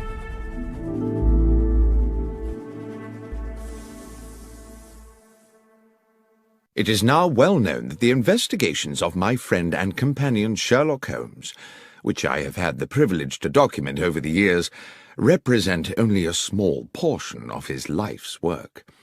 Many other cases have fallen into the obscure well of history, but nothing departs this world without leaving some trace or memory, and now and then an old story rears its head. So it was with the events of the Stovey murder. A letter came to Holmes one morning at our Baker Street apartment from Samuel Carpenter, an elderly publican at the Horse in Colours hostelry in the Kent village of Stovey. Several years previously, Samuel Carpenter had been a witness at the trial of Arthur Weeks, a local villain accused of intimidation, abduction, blackmail, and grievous bodily harm. Holmes had been involved in helping police on the case with footprint evidence, and thus had come to meet the amiable publican. I suppose we never expected to visit the quiet settlement of Stovey ever again, but the letter contained a clear and urgent summons. "Dear Mr. Holmes, you did say when we made our farewells 4 years ago that if ever there should be a day when I had need of your assistance, I was to write to you immediately. I'm afraid, sir, that day has come. A terrible set of events has clouded my life, and I am quite at a loss. Arthur Weeks, that ruthless villain you helped put away, died in jail a few months ago. Ever since then his son, Henry, has been making our lives a misery. I found my dog Catcher shot dead in the field, and twice a dead fox in our water tank. I started getting letters threatening to burn down the inn, telling me I should one day wait in vain for my wife to come home. Terrible things, but all written anonymous. Then he brazenly come and drink at the inn as innocent as you like. Well, last week our son Jack told Weeks straight there, in front of all my customers, that he'd gone too far, and he'd better prepare himself for some serious consequences. I wish he had not done it. 2 days afterwards, Weeks was found shot through the head, and my Jack is now being arrested as a murderer. If there's anything you may be able to do, Mr. Holmes, please come immediately." I knew that Holmes had taken strongly to the publican, so it was hardly a surprise to me when he asked, as is his way, whether I had any pressing engagements over the next few days, and, when I said no, instructed me to pack immediately an overnight bag. Within an hour we were aboard a Kent-bound train. In Stovey village we took rooms at the Horse in Colours, and as soon as we were settled in, sat with our landlord at a table in the bar, where a large fire battled the chill in the air. Holmes said, "Now, Mr. Carpenter, the first thing you must do if I am to help you is to answer my questions honestly and accurately." "That I will do, Mr. Holmes." "Your Jack made a threat to Henry Weeks here in this bar." "Yes, sir." "And 2 days later Weeks was found dead." "Dead with a shot through his head, just outside the village where Nightingale Lane crosses the London railway line, and his horse tied up nearby." "And they came to arrest Jack when?" "That very night. But Jack wasn't here, of course." "Wasn't here?" "Jack couldn't have killed him, Mr. Holmes. Jack was already aboard the London train when Weeks was killed. He was off to buy himself a suit for his wedding. I took him to Stovey Station myself that evening to catch the 10:59.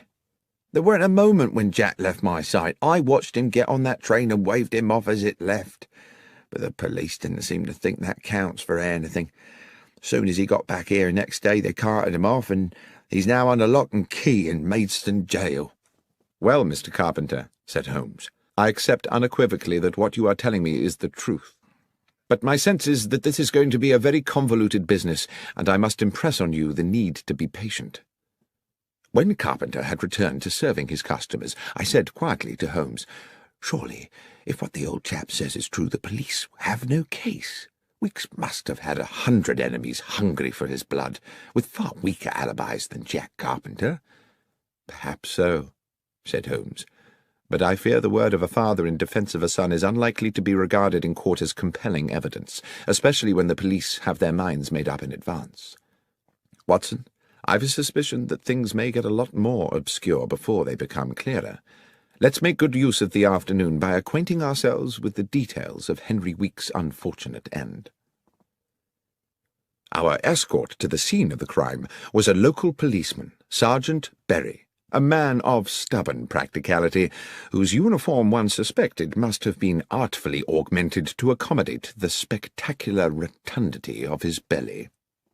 He clearly felt he had better things to do than to accompany a consulting detective to the scene of a crime when the culprit was already halfway to the gallows.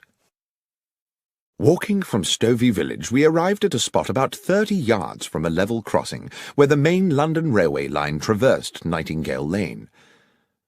"Dark Hill Crossing. Corpse found here," Sergeant Berry said bluntly. 6 feet from the fence. Victim's horse still tied to the fence. Cause of death, single bullet entering just here." He put a plump finger in the centre of his brow. "Weapon?" "A gun," said the policeman insolently. "I am aware," said Holmes, clearly irritated, "that if a man is killed with a bullet, then the probable source of the missile is a firearm. What I want to know is whether the weapon has been found, or, if not, whether anyone has deduced the type of gun from the type of bullet." "No gun found," said Berry. "As for the bullet, far as I know, it's still at the end of a short tunnel into his skull." "And the horse?" "Oh, I don't think we can pin it on the horse, sir," the policeman said with a smirk. "Sergeant Berry," Holmes was threateningly patient, "are you able to assist me in this investigation, or would it be more convenient to you if I were to apply to my acquaintances at the yard to find me an alternative guide?" The policeman looked suddenly chastened. "Just my joke, Mr. Holmes. Yes, I can take you to the horse, sir, and to the body." We saw the horse first. It had been stabled with the police horses in a yard in the village, a tall brown stallion with rather frightened eyes. When young, it must have been a formidable creature. Now it looked ragged from a lifetime of hard riding. Holmes looked it over carefully. The animal was skittish, seemingly distressed, and tried to pull away when Holmes held its bridle to examine its head. I watched rather nervously as my friend entered the stable bay and walked round the animal, which threatened to jostle him against the walls. Then, when he reached the front of the creature again, Holmes said, "There's a mark here. A sharp wound, can you see?" On the right foreleg, just above the fetlock joint, was a slender but quite noticeable lesion, apparently caused fairly recently. Holmes turned to Berry again. "Was this mark here when the horse was found?" "I believe so."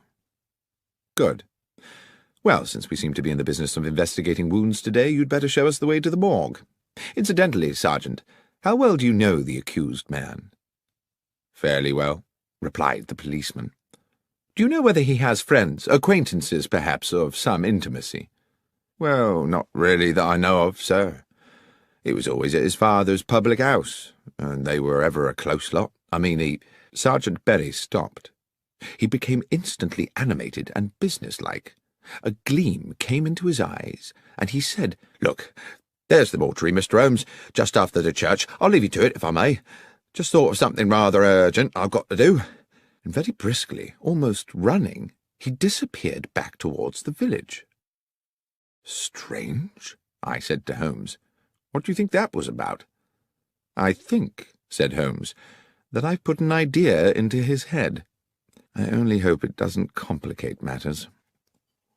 It transpired that a post-mortem on the dead man had been commissioned, but that the police pathologist had only arrived from London that morning, possibly on the same train as Holmes and myself.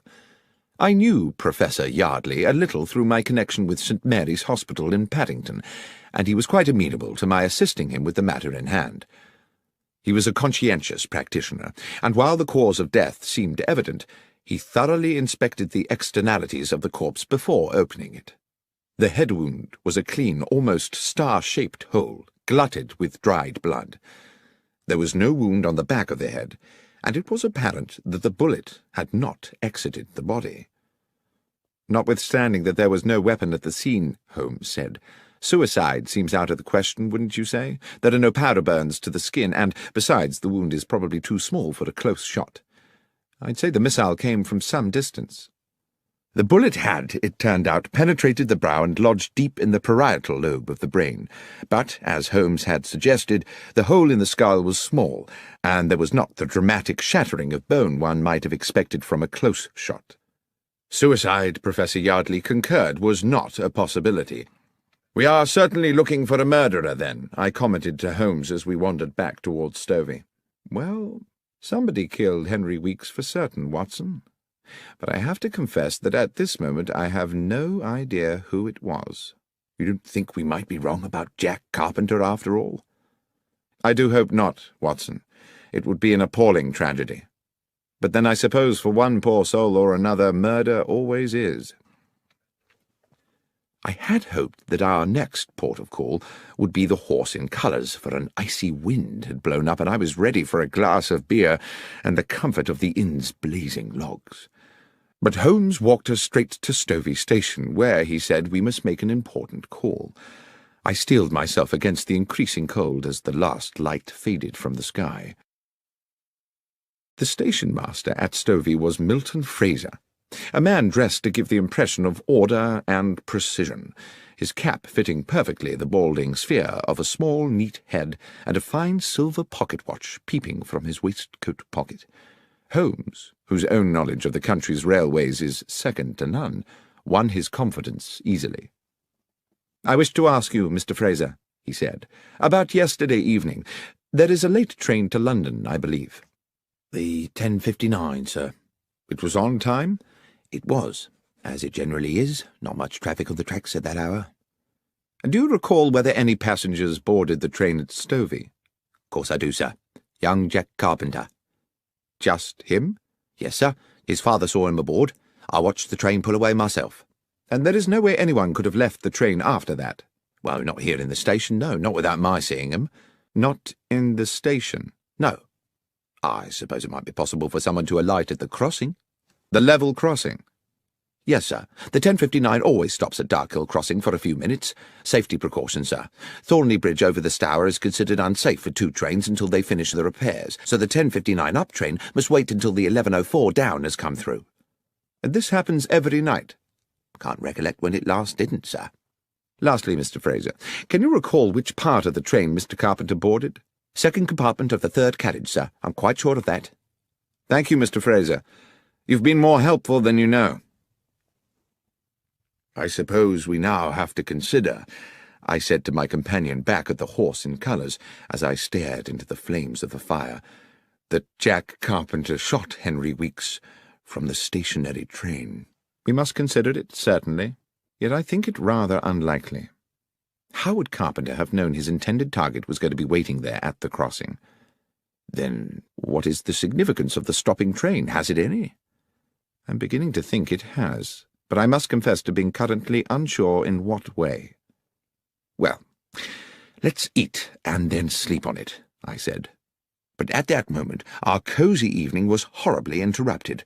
A young woman, hair dishevelled, came screaming into the bar. "Mr. Carpenter! Mr. Carpenter!" The elderly landlord came rushing in from the kitchen. "What is it, Sarah?" "It's Beth Miller. They've taken her in." "Who's taken her?" "The police. That Sergeant Berry's arrested her. Says he found a gun." "What's this?" cried Holmes. "Who is Beth Miller?" "Beth is my son Jack's betrothed," Carpenter said. "Their wedding is fixed for next month. Beth's a good and honest young woman and gentle as a lamb. I'll see that blasted policeman." Holmes barred his way and put a hand on his shoulder. "If I'm to help you, Mr. Carpenter," he said, staring hard into the man's wild eyes, "believe me when I say that it will not serve our purposes to be too precipitous. Dr. Watson and I will go straight to the police station and find out what's happening. I beg of you to do nothing before you hear from us." Having received Carpenter's assurances, we made our way out of Stovey to the police station, a thick-walled stone building halfway along to the next village. Once a brewery, it now had the grim air of a medieval lock-up. It would not be exaggerating to say that my friend and I received a cool welcome from Sergeant Berry, whose domain this appeared to be. "Yes, sir, I do have a young woman in custody here, and I can confirm that she has been charged on suspicion of murder." "And can you tell me," said Holmes, "how she is supposed to have committed this crime?" "Well, obviously, sir, we don't know all the details yet, but with a bit of imagination, an intelligent person might construe that she had lured Mr. Weeks to Nightingale Lane on some, shall we say, enticing pretext, lain in wait for him, and dispatched him with a bullet as he tethered his horse." "And," said Holmes, "would this same intelligent person construe that Jack Carpenter had a part in this?" "Well, yes, sir, that person, assuming he was using his faculties, would conclude that quite obviously Jack Carpenter was an accessory before the fact, and therefore equally culpable." "Thank you, Sergeant," Holmes said, "for simplifying what I, in my sluggishness of mind, had considered a mystifying problem. Might it be possible for us to see the prisoner now?" "I'm sorry, sir, I couldn't permit that."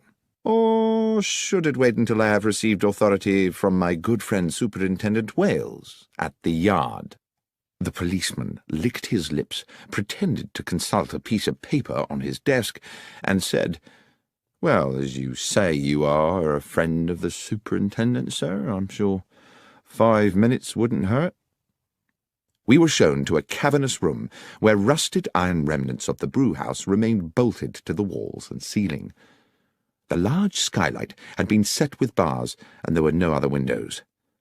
A pretty dark-haired girl of no more than 20 years sat at a wooden table. She reacted to us with suspicion as we were admitted, but no sooner had the constable left us alone with her, and no doubt largely in desperation, she confided in us readily. "Miss Miller, we have a limited amount of time," Holmes said to her, "and you must tell us everything you can about this business." "Yes, sir. I'll try. I think I may have done something foolish, sir." "Foolish?" "I think I were the first to find the body, sir, you see." "Well now," said Holmes, "I had certainly not guessed that." "I planned to see my Jack onto the London train," she continued, "but we was held back at the farm delivering a calf, and I knew I was likely to miss him. The train usually stops by Dark Hill Crossing, so I thought if I cut along Nightingale Lane, I might be able to wave him off. But when I got there, the train was already disappearing across the bridge. Then, a stone's throw from the track, I saw a horse tied up to the fence, and something on the road beside it. When I got up close, I saw who it was, Henry Weeks, covered in blood, and next to him the gun." "And you picked up the gun?" I asked. "Yes, sir." "Why? Why did you not go directly to the police?" "Well, sir, because I recognised the gun. I meant to hide it somewhere." It were Jack's gun, you see." I failed to conceal my shock. "Jack's gun?" "So you took the gun," Holmes said, "because you thought Jack Carpenter might have killed Weeks?" "Yes, sir. That was my fear." "Even though Jack was on the train?" "I didn't know how long Weeks had lain there, sir. It's a lonely place, and he might have been there for hours. So that didn't look good for Jack, departing as he did the very same evening. I weren't sure of nothing, Mr. Holmes, except that Jack was likely to get the blame, everyone knowing about the venom between him and the Weeks family." "And what," Holmes said, "did you do with Jack's gun?" "Wrapped it in my shawl, slung it on my shoulder, and took it home to hide it. But I was unlucky. On the way I passed Sergeant Berry. I think he must afterwards have puzzled over my strange burden, for he came today to search the cottage, and that's when I was arrested." "But Holmes," I said, "if the murder weapon was beside the body, doesn't that at least establish Jack's innocence?" "Unfortunately not, Watson. The assumption we had made was that the murder occurred while Jack was on the train. If it happened well before that, I fear that either he or Miss Miller here remain the prima facie suspects." "But I didn't kill Henry Weeks, sir. I swear to God." "I don't believe you did, Miss Miller, but we have to convince the police of that. Be hopeful." But as we walked back along the lane that evening towards Stovey and the horse in colours, Holmes seemed somewhat less certain. "I have little to go on at this moment except instinct, Watson. I do not feel that Jack Carpenter killed Henry Weeks, and I feel even more strongly that that young woman did not do it either. But feelings, I'm afraid, are not evidence. Let's hurry back to the inn and hope the bar is still available to us. Then we can make an assessment of these matters in comfort." The inn was closed to customers when we arrived, but Mr. Carpenter hastily provided us with a bottle of whisky and some bread and cheese. The fire was still glowing bright, and I sat there for a good hour while my friend went away to ask some questions of our host. Eventually, he returned and reclaimed his seat beside the fire. "Can we number the suspects in this case, Watson?" "Well, apart from Jack Carpenter and the girl Beth Miller," I said, dropping my voice, "I suppose Jack's father, our landlord, is another possibility." "Yes, and since we know he saw Jack off onto the train, either he or his son would have needed to commit the murder some time earlier. But how early? I've just spoken to him at length. He assures me, and I believe him, that there are plenty of people prepared to swear that both he and Jack were here all afternoon, and Beth spent the day at farm work. Even so, if the police go ahead and prosecute a case against one or all of them, there's a strong chance a jury might find them guilty, based purely on the assumption that they would at some time have had the opportunity. We are not out of the woods yet, Watson." "I see what you mean. Our inquiries seem to have stalled, rather." I refilled our glasses from the whisky bottle, and Holmes puffed at his pipe. Then suddenly he said, "The secret is on that train, Watson. I'm sure that's where it is. What time is it? 20 minutes to 11. Come along. We might just get there before it leaves." It was an old cart that transported us post-haste along the hold and muddy lanes of Stovey, so that we arrived at the station splattered and not a little shaken. We were, however, in good time to meet the 10:59. Unfortunately for us, the station-master, Mr. Milton Fraser, was again on duty. Despite his obvious respect for my friend, however, he became instantly resistant on hearing Holmes's request. "No, sir. I'm afraid I most definitely cannot hold up the 10:59 London train. Mr. Fraser, this is no flippant request. An innocent young woman will spend tonight locked in a dungeon, as will her fiancé, unless I am able to complete certain essential inquiries. I ask only for 10 minutes. Mr. Holmes, my reputation may be a small thing by the world's standards, but it is very important to me. 10 minutes is a long time to delay a train. But if I can guarantee you that this will not affect your reputation, can you really do that, sir?" "Mr. Fraser, you have my word on it." A long, thoughtful pause. Then, "Very well, Mr. Holmes. I'll do as you ask." When 2 minutes later the great black locomotive hauled its clanking carriages into the station, Mr. Milton Fraser went straight to the footplate and had words with the engineer. A wave to Holmes and myself, who were some way along the platform, told us all was clear, and we boarded the train. Holmes went directly to the second compartment of the third carriage, which contained just one late passenger, an elderly gentleman sitting beside what I saw immediately to be the medical bag of a general practitioner.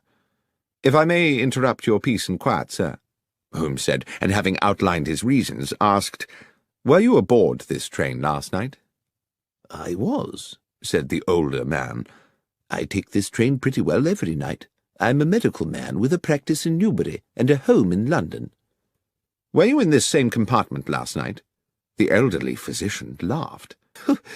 "Creature of habit, sir. Same compartment every night." "And do you recollect the young man who, I believe, got onto the train at this station yesterday?" "I do, as a matter of fact. He sat there, right opposite me by the window. Pleasant young man." "Good. Now, sir, the train stopped at Dark Hill Crossing a little way up the line. Do you recall anything unusual about that?" "Oh, it stops there pretty well every night, but, well, I do remember something, as a matter of fact. The train whistled, as it usually does, to see if the down train is close enough to respond.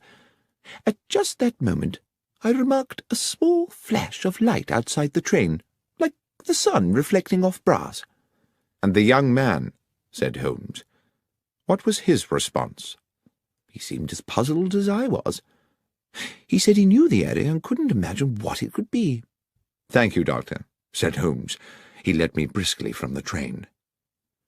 "We have just 3 of our 10 minutes left before the train leaves, Watson, but I think it might just be enough." Mr. Fraser was waiting for us on the platform. "All done, sir?" "One final request, Mr. Fraser. Are these the same carriages and in the same order as made up the train last night?" "Yes, sir. That doesn't change much." "Then I'll need to get onto the line to check the other side of the train." "I don't know, Mr. Holmes. The down train is due. You'll be at too much risk." "I shall be quick." And without further discussion, he re-entered the train, crossed the compartment, opened the further door, and dropped onto the down line beyond. At almost precisely that moment, we heard a whistle, and Fraser said, "By golly, Dr. Watson, that's the down train crossing the bridge." I waited for a half-minute, but when I heard the rumble of the approaching train, I could restrain myself no longer. "Holmes!" I called. "Get a move on, for God's sake!" But the last words of my sentence were drowned by the roar of a locomotive thundering into the station and hissing to a halt next to the 10:59. I'm not sure what I thought had happened. I could see that Holmes had not regained the empty compartment for a terrible moment. I hovered in a cloud of anxiety. Then his head appeared, between the bottom of the train and the platform edge. He had ducked under the stationary train to avoid the incoming express. "Holmes, are you all right?" "More than all right, Watson," he said as he clambered back onto the platform. "Especially as I believe I can now name our murderer." He turned to the rather shaken station-master. "The train may leave, Mr. Fraser, but there are conditions. I see there are no facilities for uncoupling a carriage here in Stovey." "Correct, sir. There are no sidings here." "Then I must ask you to travel to London with the train, and to ensure on arrival that the carriage in which the physician gentleman is travelling is impounded at Paddington." "Good Lord, Mr. Holmes, is the doctor a suspect?" "No, Mr. Fraser, but one might say the carriage is." Despite his misgivings, the station-master was heroically compliant, and directly he had arranged for a message to be sent to his own family, he boarded the 10:59, which had now, for one night only, become the 11:25, and the train pulled out of the station on its way to London. "Well, Holmes, I probably don't need to tell you," I said, "that I am completely baffled." "You can be forgiven for that, Watson. It has been a puzzling business." But you do intend to explain to me how a train carriage can be a suspect in a murder case. I will explain everything when we get back to the Horse in Colours, but first I must ensure that Beth Miller is released from that appalling prison and spends tonight in her own bed. It was long past midnight when we sat again in the comfort of the inn. Though I had not been present when Holmes had put his theory before Sergeant Berry at the makeshift jail, he had clearly made a convincing argument, because Beth Miller had been immediately released and sat with us now at the rough-hewn table where Samuel Carpenter, bubbling with the turn in fortune, was proving very liberal with his best ale. "So, who was it, Mr. Holmes? Who was the murderer?" "Well, that's not as simple a question to answer as you might think," said Holmes.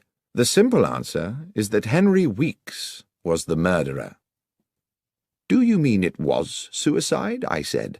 "Well, Watson, whatever we call it, there is no doubt that when Henry Weeks fired the gun, it was to murder Jack Carpenter." Around the table, Mr. Carpenter, Beth Miller, and I, all wearing similar baffled expressions, sat staring at Holmes, waiting for him to elucidate.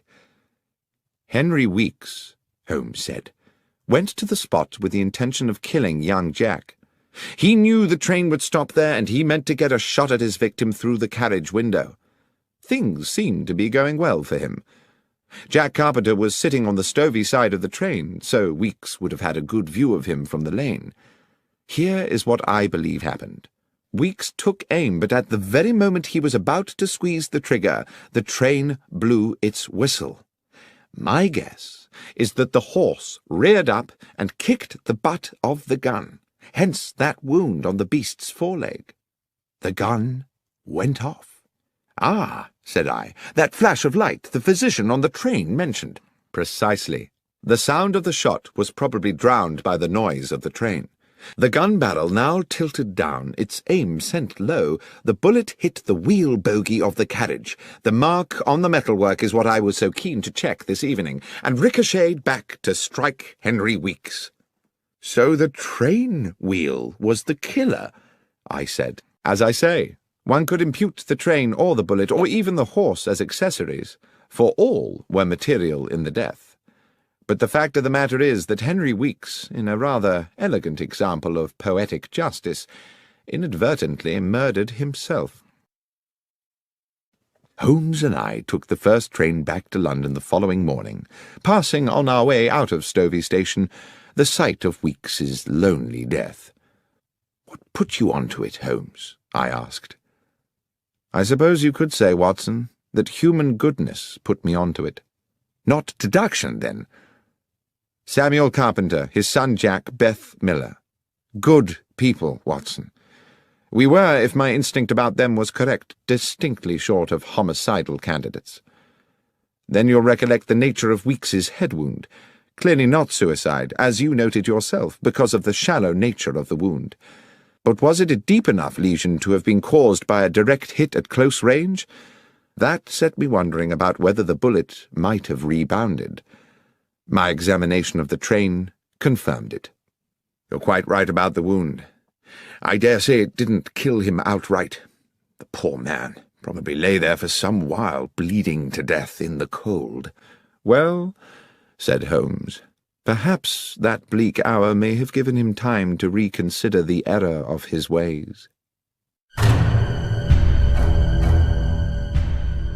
Sherlock Holmes, The Rediscovered Railway Mysteries and Other Stories, was written by John Taylor and read by Benedict Cumberbatch.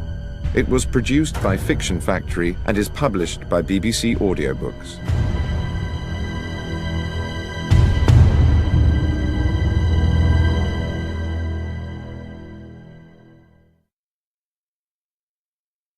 When I was young, it contained the treasures of boyhood, a catapult, a lump of beeswax, the carapace of a crab.